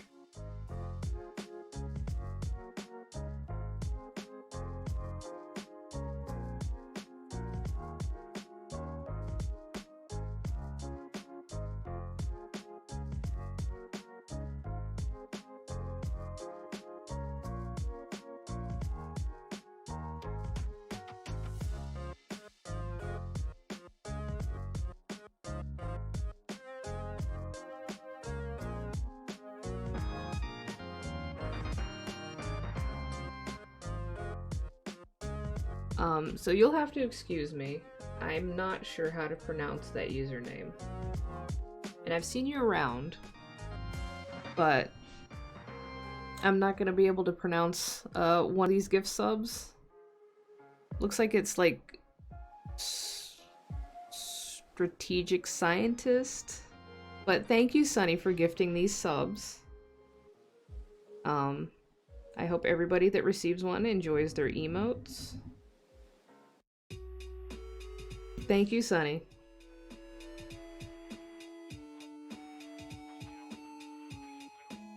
It's easy. Teach me, Lonan.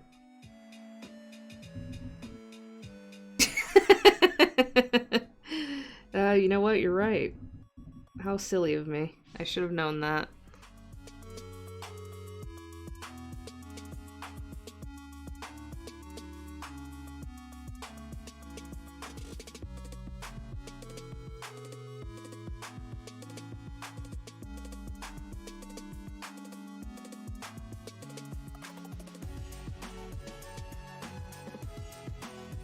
Sometimes this thing runs out of ink really fast, and sometimes it doesn't. It's hard to know which is going to be which. Sometimes I think I have it loaded up pretty good, and then it's like, oh, nope, there's nothing here. Like right now, I thought I loaded it up pretty good, and I'm already out. That is one advantage to pens that have a reservoir of some sort. You don't have to worry about them running out of ink as often.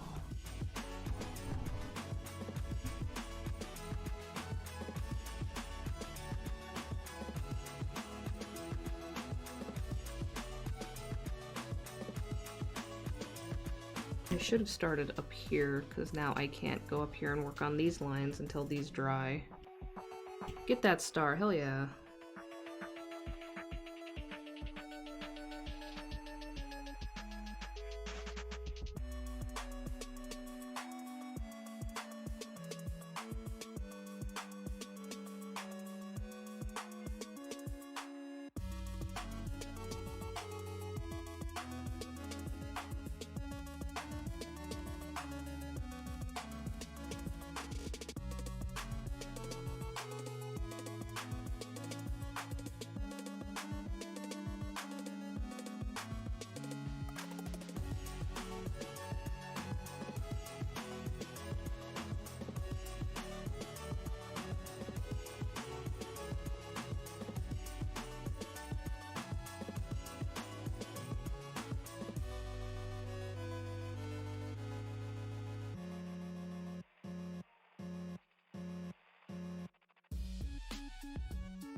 Oh, why is there an hourglass? What happened?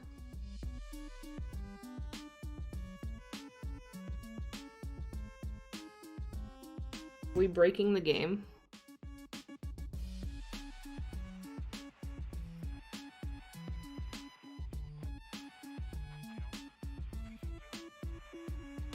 I'm not responsible if you break the game.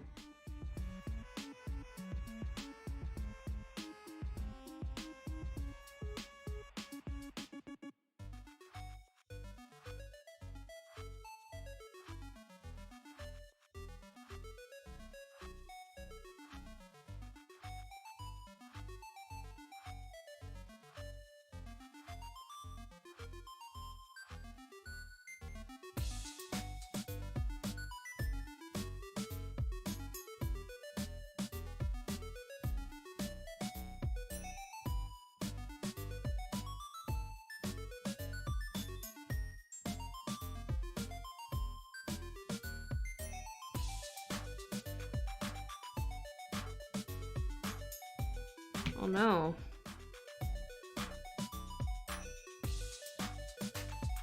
Do I have to put an out of order sign on the game? And all the kids in the arcade are bummed out because the game's out of order. That ate somebody's tokens.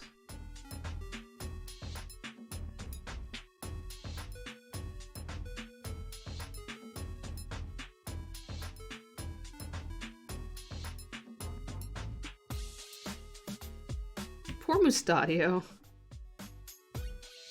Rams is such a jerk. Like, oh yeah, here's this robot. We want to see how strong it is. Hey, go kill my fucking friend. Just annihilate his ass.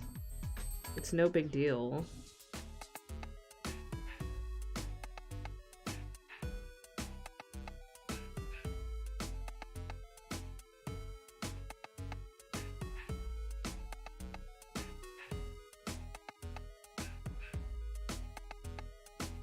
On some fish butt flippers.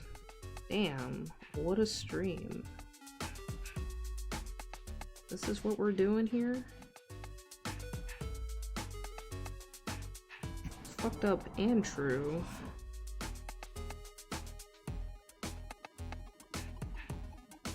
Who you fighting?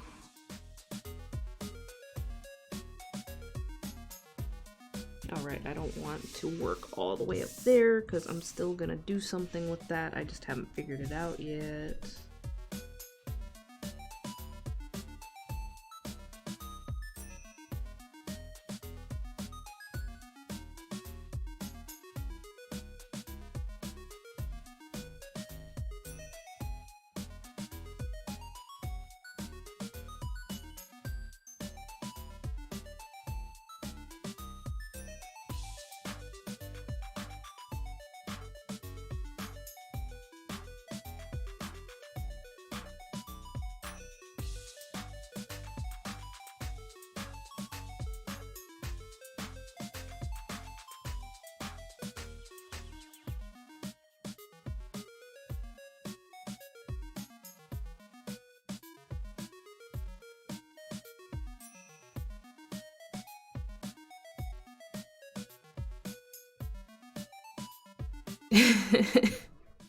Yeah, fight Cloud. He doesn't have his sword, so...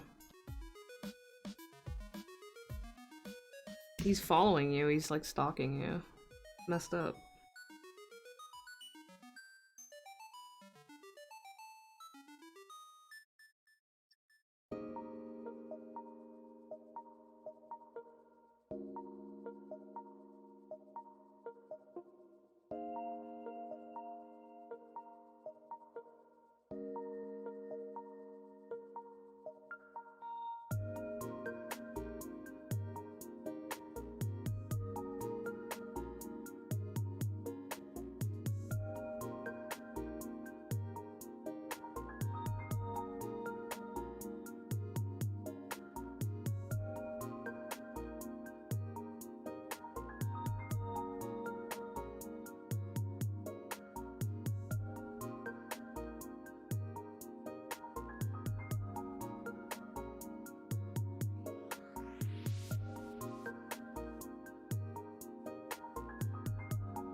Oh no, we're gunked up again. Damn.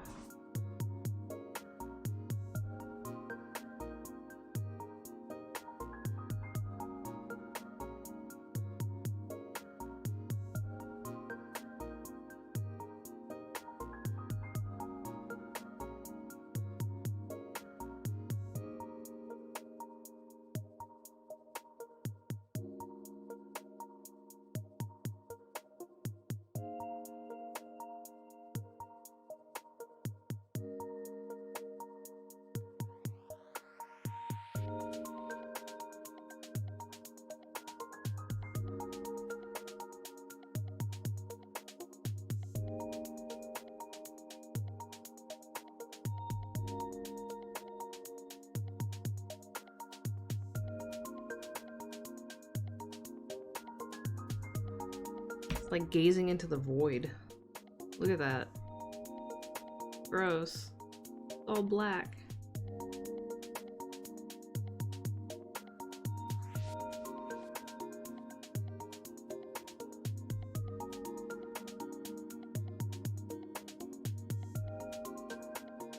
I need to get a better lamp. That's what I need to do.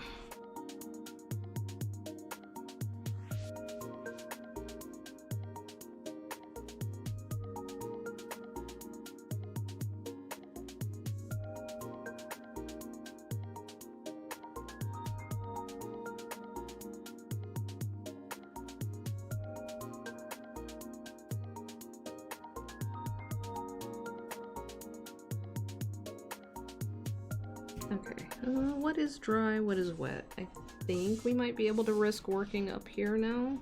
Like right around here. Maybe. Yeah, and then the red liquid, spoiler alert, ended up being sewage. It's like, haha, all of you wanted to drink the poop. Nasty.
Fish monster.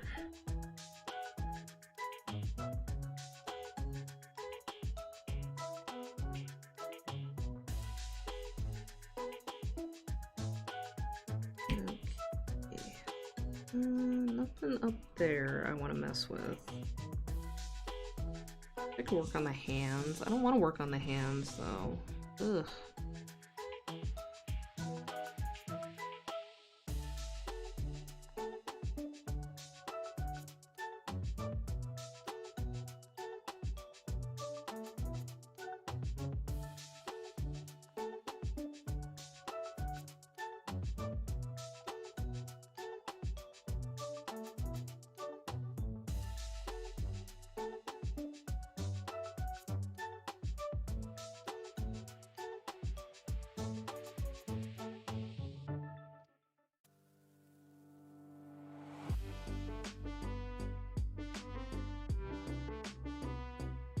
Can't fit all 4 fingers there without it looking weird, so one of them is going to have to be tucked back here behind this finger, and we're just going to leave it like that. It's going to look a little weird, but that's okay.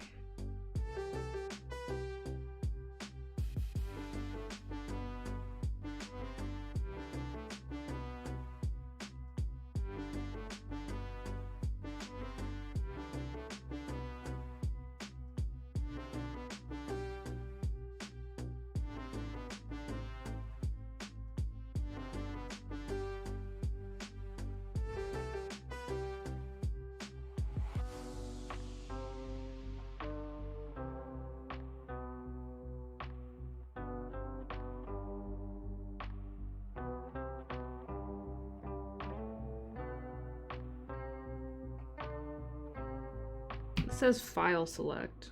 Oh no, did I smudge? I think I did. Oh well.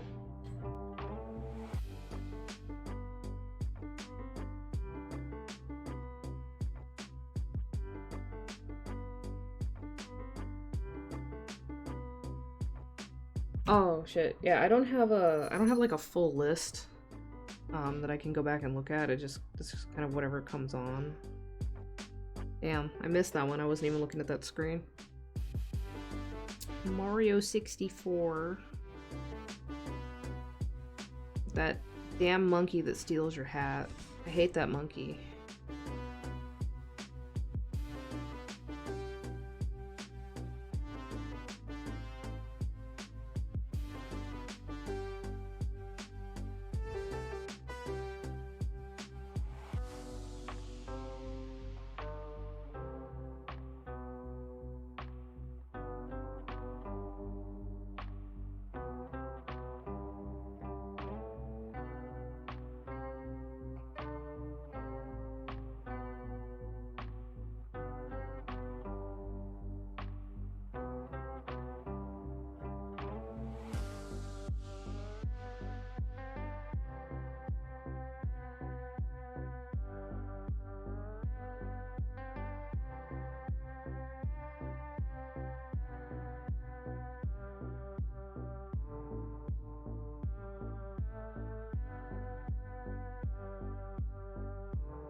Hey Zeg, how's the box project going?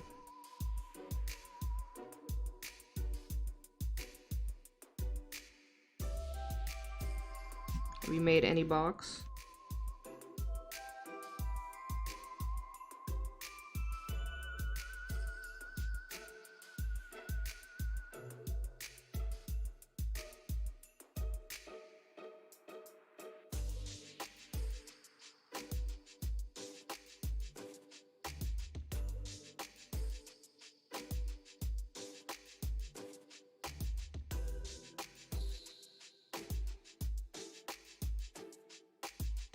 .03% of a box? I mean, that's better than nothing. It's almost nothing, but it's better than nothing. So congratulations, I'm proud of you.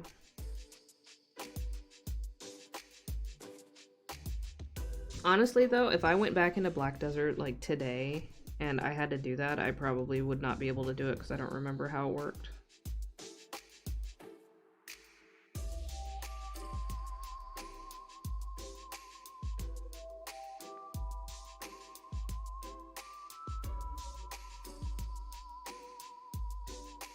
I'm smearing ink again. Damn it. That's okay, it'll get covered up.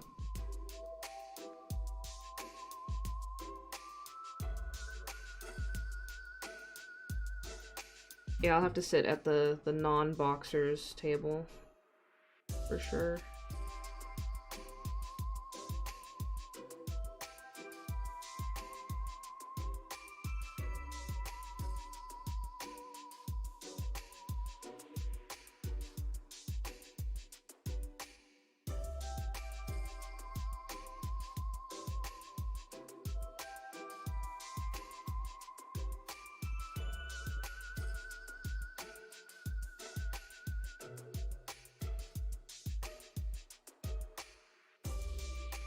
My hands are a mess now.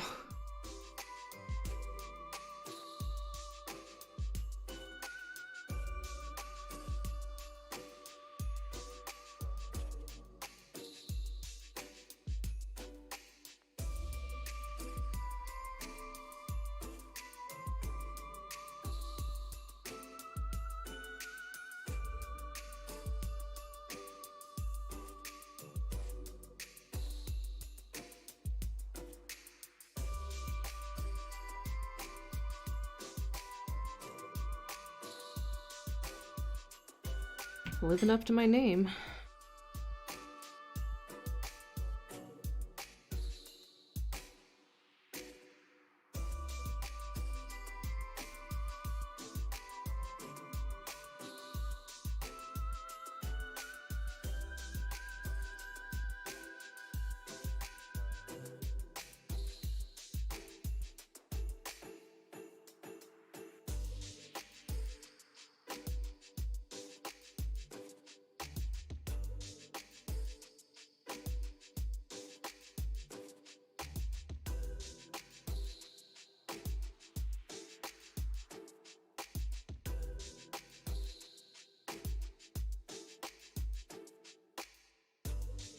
Do we need more stars?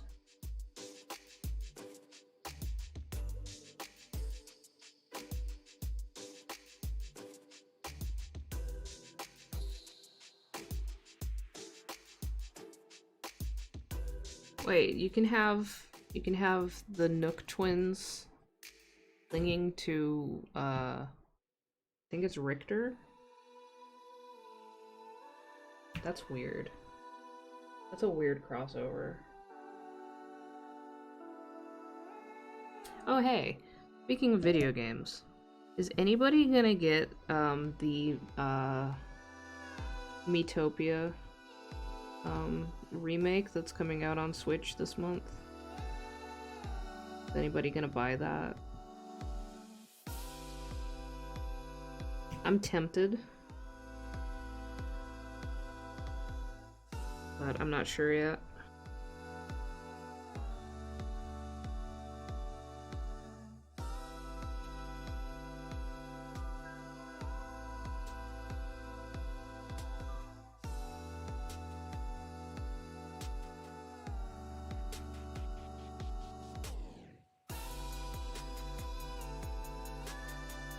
Oh no, no modern consoles. Damn. How are you gonna play Monster Hunter Rise with me then?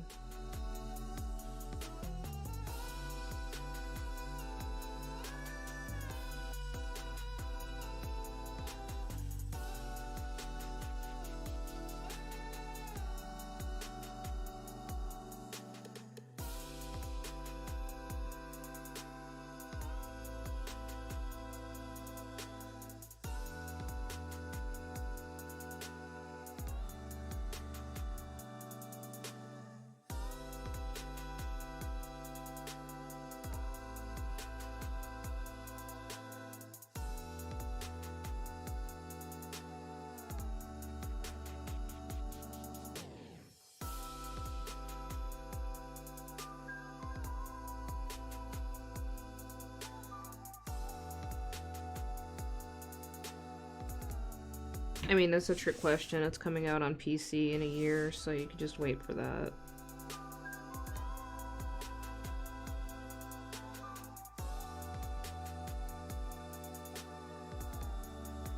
Because I think I will be double dipping.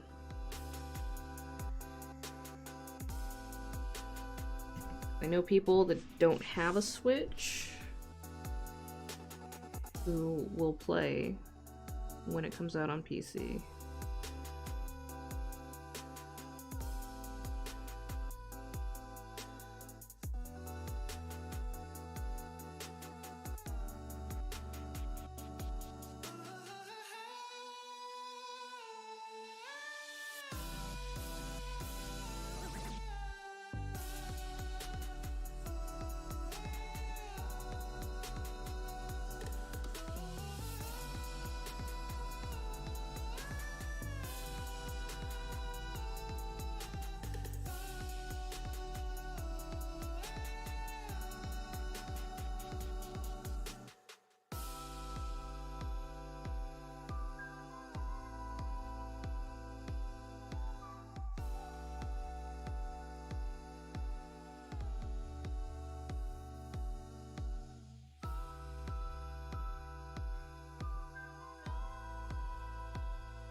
You don't have to hit a SpaceX rocket to take it down. They tend to do that pretty nicely on their own.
Alright, I need to let this sit for a minute.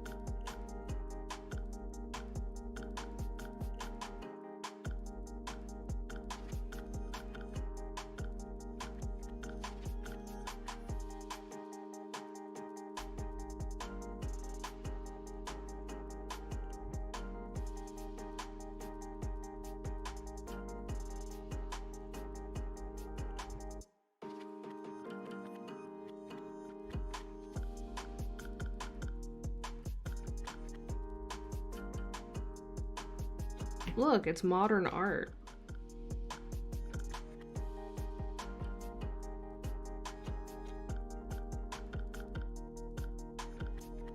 This is an alternate universe from Tekken where they don't turn into like devils and stuff. They turn into fish people. Even though I don't think Heihachi had that gene, right? I thought that came from his wife. But I'm not really an expert on Tekken lore, so I could be wrong.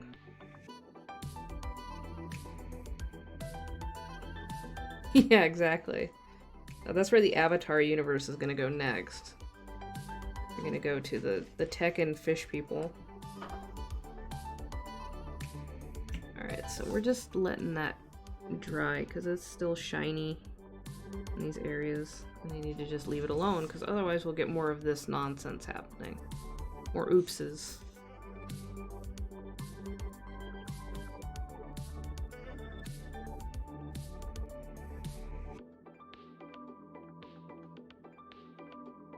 See, Tekken was weird because it was bonkers, but not in like the usual way of fighting games where it's like just outrageous, goofy, cartoony stuff. Like, Tekken tried to maintain a veneer of like realism, but then they would have like an autonomous like robot that's made of wood, and a kangaroo, and the devil, and an actual bear.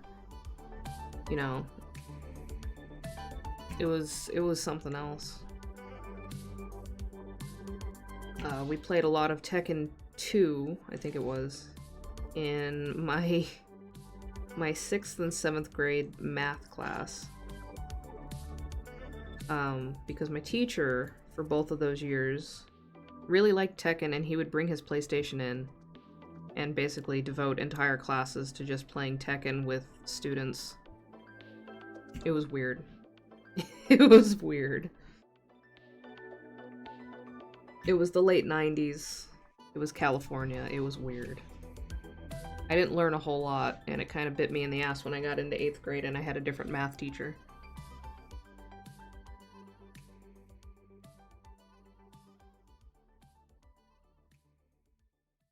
Ironically, the teacher that spent whole classes playing video games with us instead of teaching us math, his name was McPhail.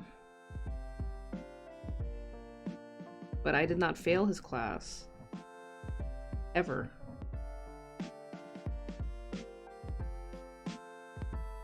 I just learned more about Tekken than I did math.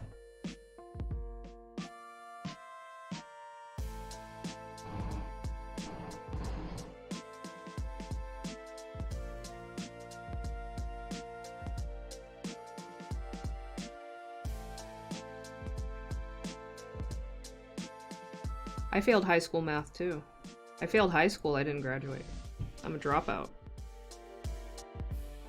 I used to be like hella sensitive about that and ashamed, and now I just don't give a shit. I don't care. On every job application I've ever filled out, I said that I graduated high school, and nobody's ever double checked on it. Nobody cares at this point. So, it's like, whatever. High school sucks anyway. I don't wish that shit on anybody. Awful.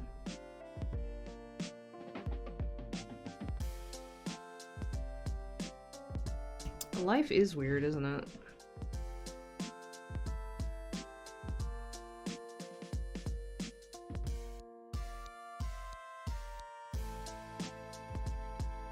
In the end, I ended up doing the same thing I would have done anyway, which is either work shitty minimum wage jobs or draw for people on the internet for money.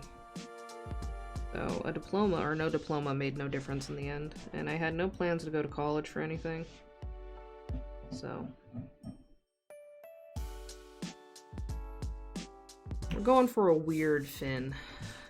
Just kinda all a whole bunch of stuff. Does it help with swimming? Who knows? Who knows? We're not exploring that right now. We just want it to look weird. And that's what we're doing. We're making it weird. This individual could be extremely bad at swimming because of all this crap. Who knows? There's gonna be a whole bunch of Pokemon. There's just like various video game mixes just on like a YouTube radio stream, and it's stream safe. That's why I'm listening to it. It's because it's stream safe, most importantly. But yeah, there's gonna be a lot of Pokemon, a lot of Animal Crossing, a lot of Final Fantasy. You'll probably hear some Megalovania more than once because they like that one a lot. The Bob Ross of Fins, exactly. Just having little doodads and what have yous living all over the place. No mistakes, just happy accidents.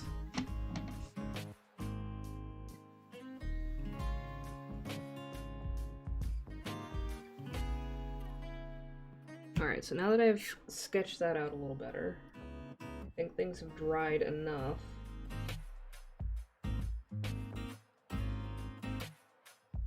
We can probably get back to the inking in some areas.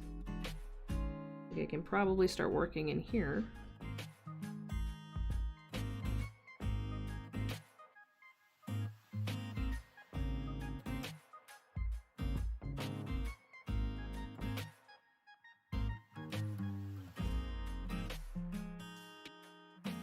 We had some cat hair stuck to the nib.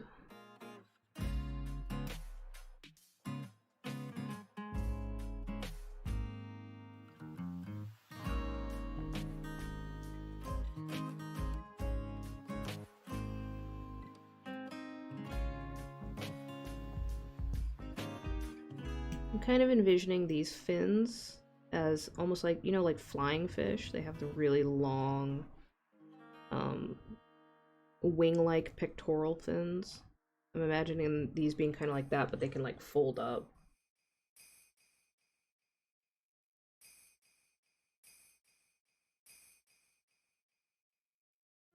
That's kind of what I'm going for here.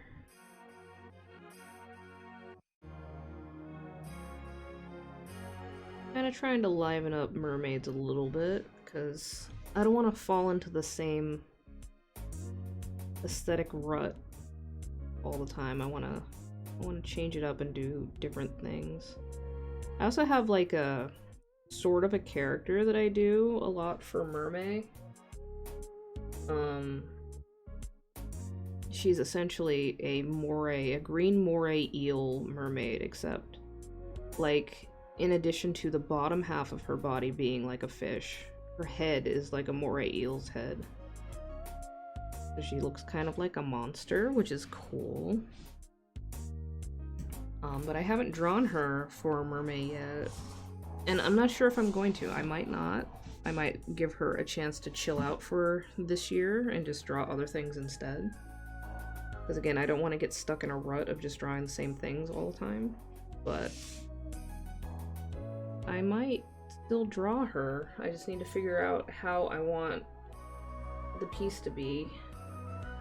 I don't want to go back to the same poses and stuff that I've done in previous years. But I don't have anything in mind yet. A lot of times when I'm doing personal pieces that aren't commissions or whatever, sometimes the hardest part is figuring out what exactly I want the picture to look like. And if I don't have a clear idea in my head of where I want to go with it, then oftentimes I can't really do it because I don't know what I want to do. I gotta wait for an idea to pop into my head.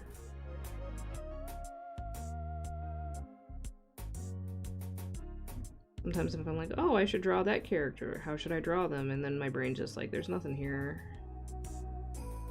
404. That thought does not exist.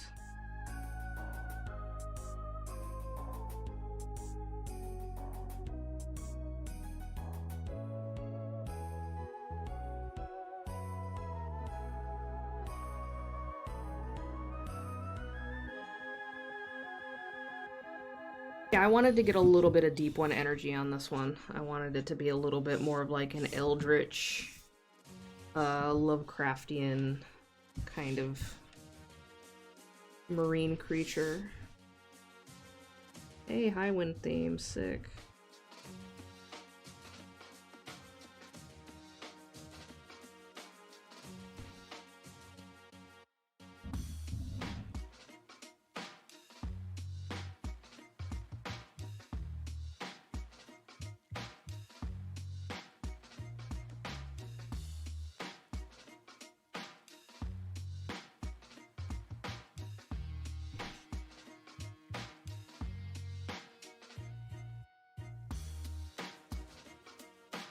God, I wish I could put my own music on. I'm tired of video game music.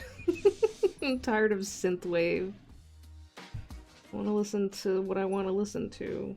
God damn it, Jeff Bezos. Why can't you just throw some money at these fucking record labels to shut them up for a while?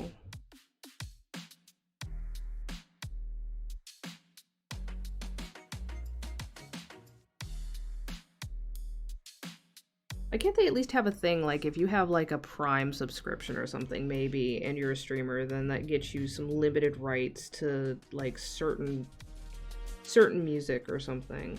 Like, 3 artists or 3 albums or something where you can play them on your stream without getting a copyright ding. Why can't they do something like that? Like, that's not even ideal, but it's better than this garbage system we have in place.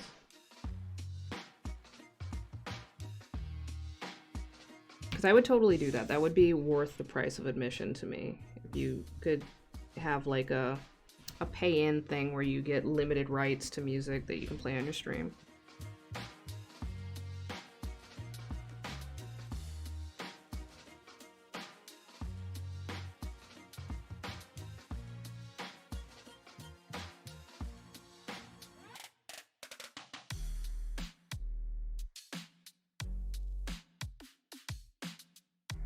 I'm gonna let this chill for a minute.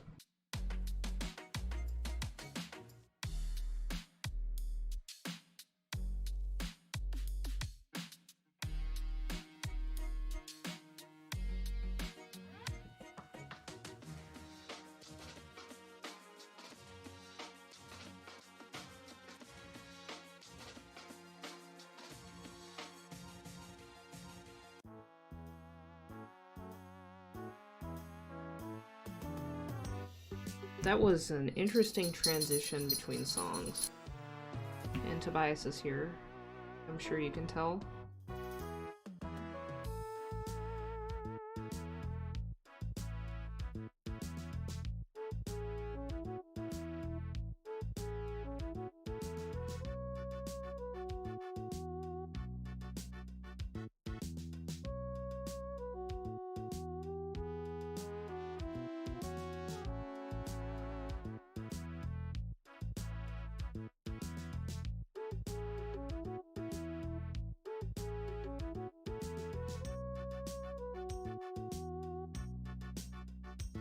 Alright, just gonna let that cool off and dry a little bit.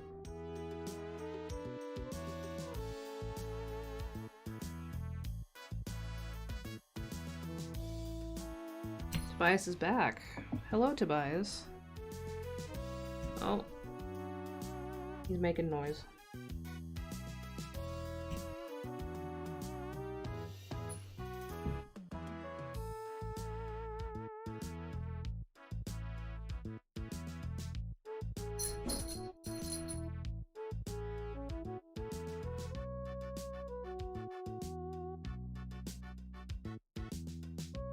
Alright, let's see. Things are mostly dry up here, so I can probably go back up here and start working again. And leave this area alone, because this is all still a bit wet in some areas. That's what we'll do next.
Oh, I guess I could fill these in with this.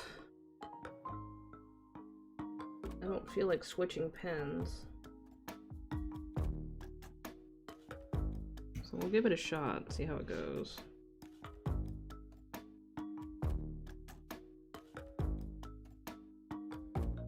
Oh, it's not ideal. Really not the right tool for this.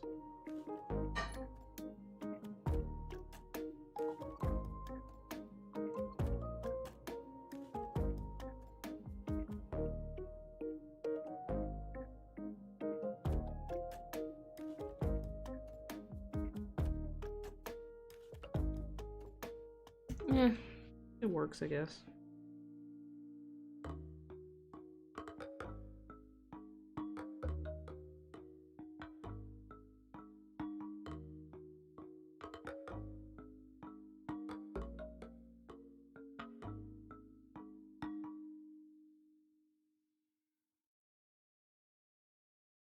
I'm gonna have to go back over it to fill it in the rest of the way, though.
Thicker, rounder, more defined.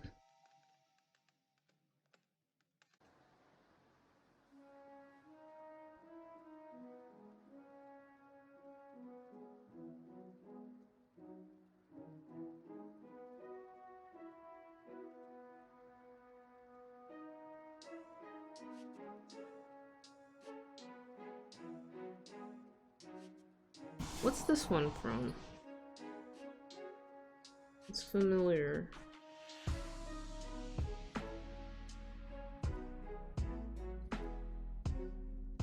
Oh, thank you. This is a Tachikawa nib holder, and then I'm using Zebra G Pen nibs.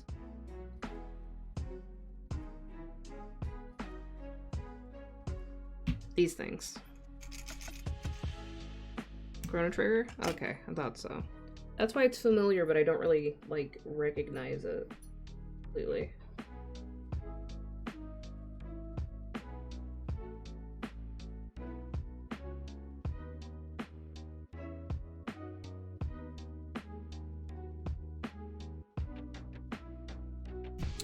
we're gonna... Is that dry enough to put my hand on? I think it is. I'm gonna thicken this line up a little bit for obvious reasons.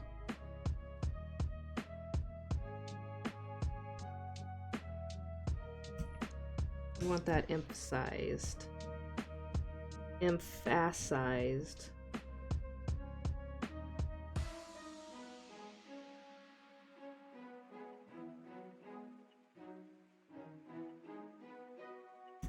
So one thing is, I'm not sure about the fins up here. I might not include that. That's why I haven't touched it yet. I'm still thinking about it. As I've mentioned before, when I do pieces for myself, meaning they're not commissions or like something with a lot of guidance or requirement to it, just something I'm kind of doing for me. Oh, let me move these nibs out of the way. I don't need those there.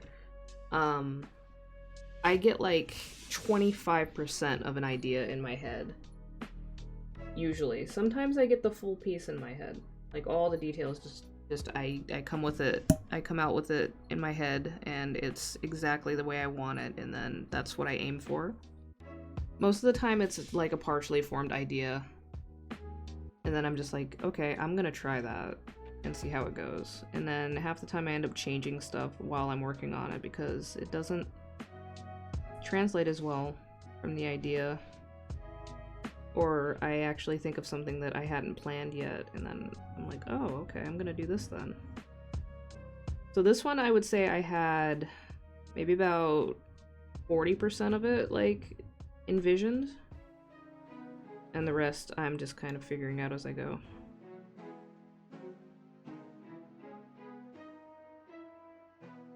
Yeah, you got the twin escorts. Like, what the hell is up with that? Are they cops now? Are they cops? They're making sure that you don't shoplift. You better not steal any of those bones that are down there.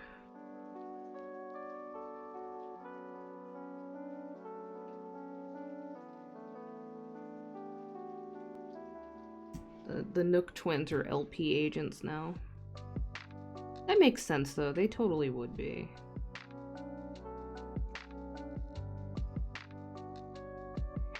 Imagine them with like little walkie-talkies and shit.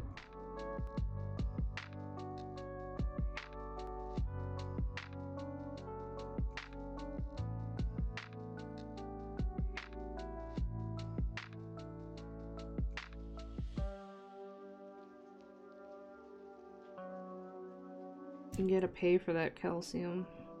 Some bones is not free. And then I want... This gonna be like coming from behind. Oh, it's... Yeah, it's fine, whatever. It's a little sloppy, but it's fine. I'm not worried about it. I'm not sure if I want to put, like, ribbing on these. I might leave them like that.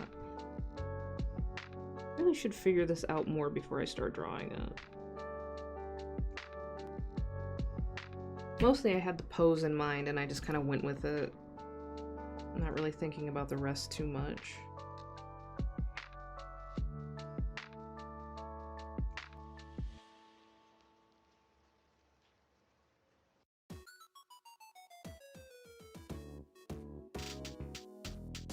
Hey, Ridge Racer.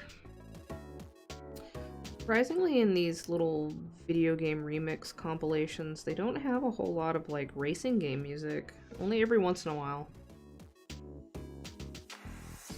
But like racing games are the ideal place to get like music like this.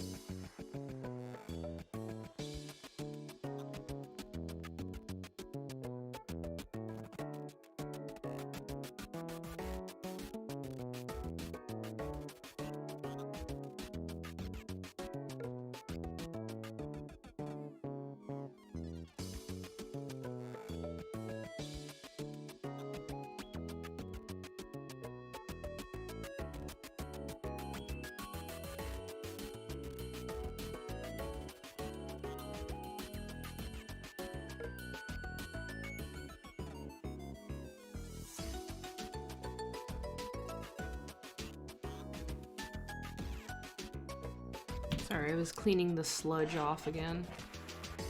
Adding to the void drink.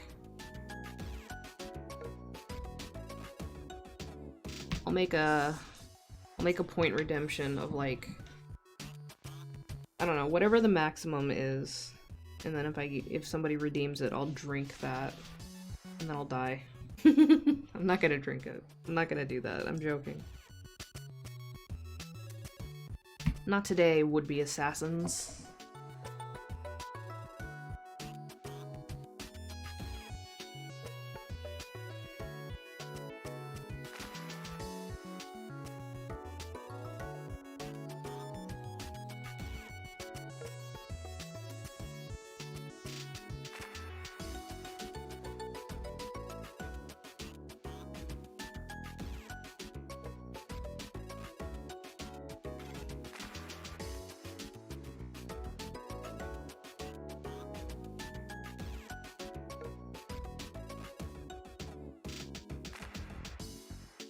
Everybody gets stars, even if you're not playing the game. It'll just blow you up until you run into them.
Shiny ink. Okay, anything else that I want to emphasize that I won't mess something up by working on? It does feel good to win, doesn't it? Congratulations on your 5 points.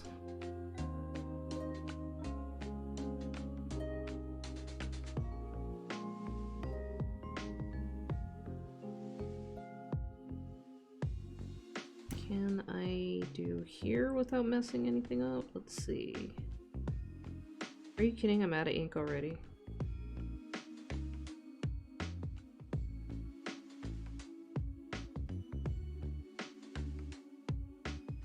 Ridiculous.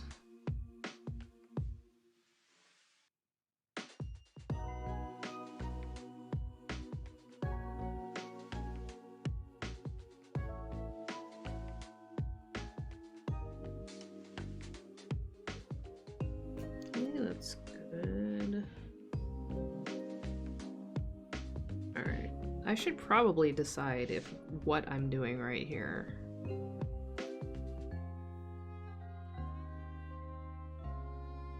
Well, sometimes the points are just nice to have, you know? Sometimes it's the game itself that's worthwhile and not the reward at the end. You just want to jump and catch things.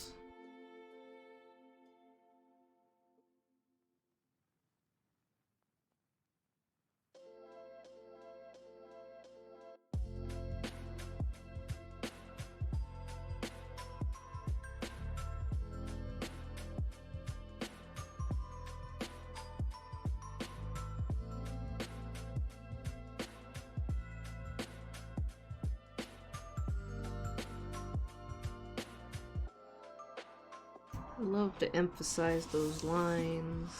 My favorite thing in the whole world. Well, maybe not. I think I like coffee more than that.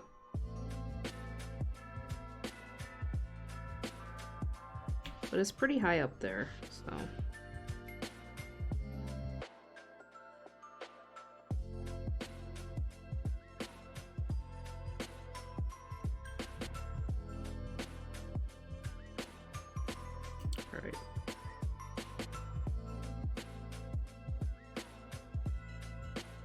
Caffeinate? Hell yeah.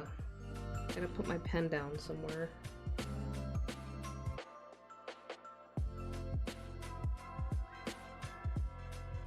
Alright, I think that works. I think it's stable.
Little reservoir slot is like really gunked up. That's probably why it's not holding that much ink anymore. I think I need to swish it around. Oh, well so the cups are completely different. It's really hard to mistake one for another, and they're also on opposite sides of my workspace.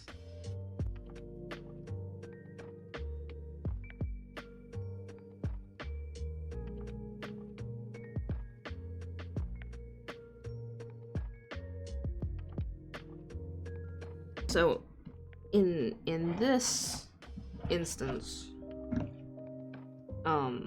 like with this setup and everything, I don't ever accidentally try to take a sip of this. This is a really tiny cup. This is like a little like espresso mug that I got in a set of 4 from IKEA for like $5. It's tiny. Like my hands are small and I can fully engulf this with my fingers. My coffee cup, on the other hand, is enormous. It holds over half of a 12-cup pot of coffee in it, and it has a bat on it, and it was custom made, so it's not easy to make the mistake. In the past, I have made that mistake with paint water and attempted to take a sip of something I should not be sipping. But it doesn't really happen anymore because I've learned to make the cups, the containers, distinct and also keep them away from one another.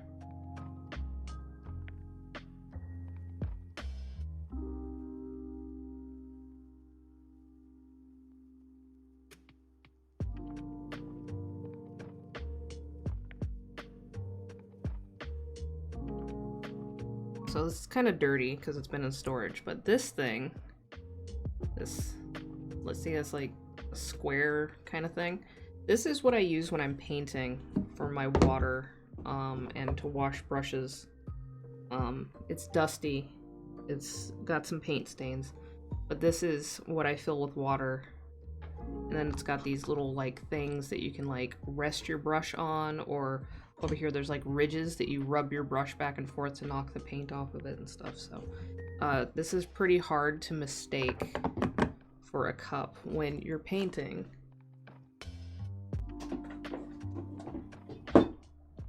So I intentionally got that a long time ago when I used to do more painting and whatnot, so that I would not try to drink my paint water, because it's happened before and it's not fun.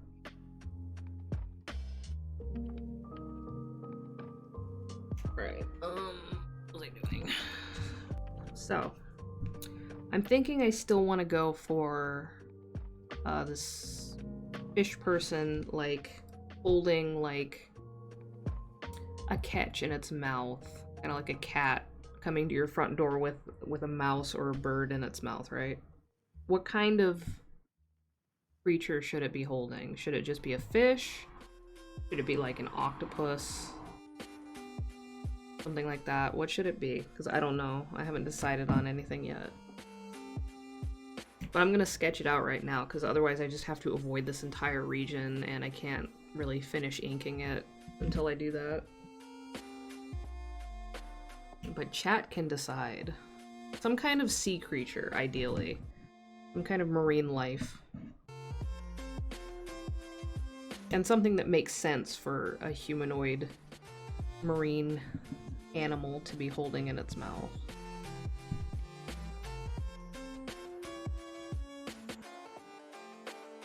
It can even be like a big lobster, I don't really care.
We're getting those really fine lines.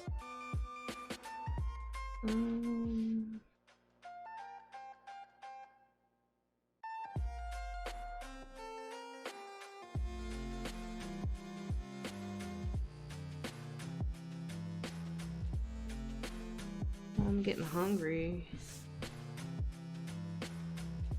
Again, I was bad. Did not really eat before stream. Because it's me we're talking about. Eating before stream? Who does that? Taking care of your needs like a responsible adult? Nah. Not gonna do that.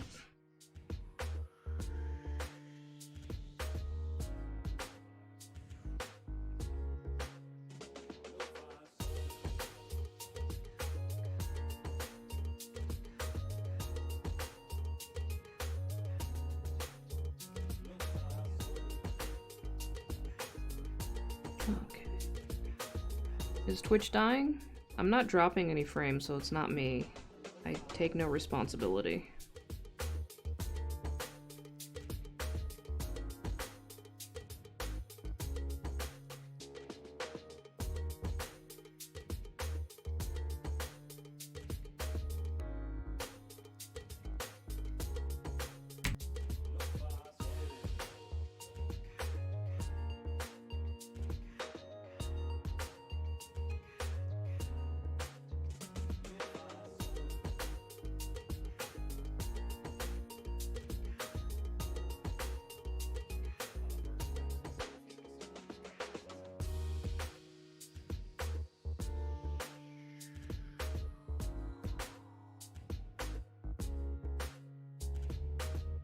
If Twitch is dying, that's probably a good sign that it's time to wrap it up.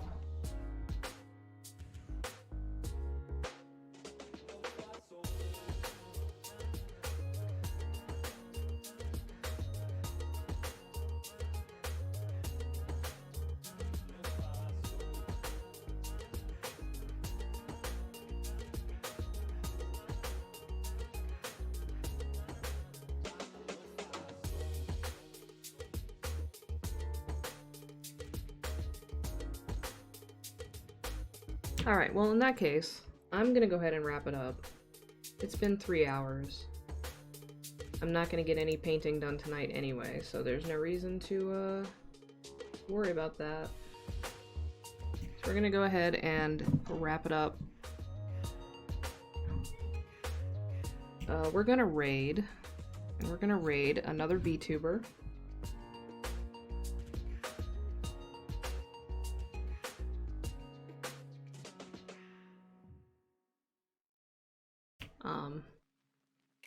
I'm not sure how bad the stream is right now, but I'm gonna go ahead and say thank you to everybody who came by to hang out while I worked on this and on the other piece. For those of you who weren't here earlier, this is what we did earlier on stream, from sketch to ink. Later on, either on Thursday or next Saturday, I'm going to be painting these in watercolor on stream. I might have some new brushes by then, we'll see. I don't know yet. In the meantime, I hope everybody has a good evening and a good weekend. I'll be back on Monday to play Monster Hunter as usual. I'm not sure if it's going to be Rise or World, it'll be one of the two at least. I'm sorry the stream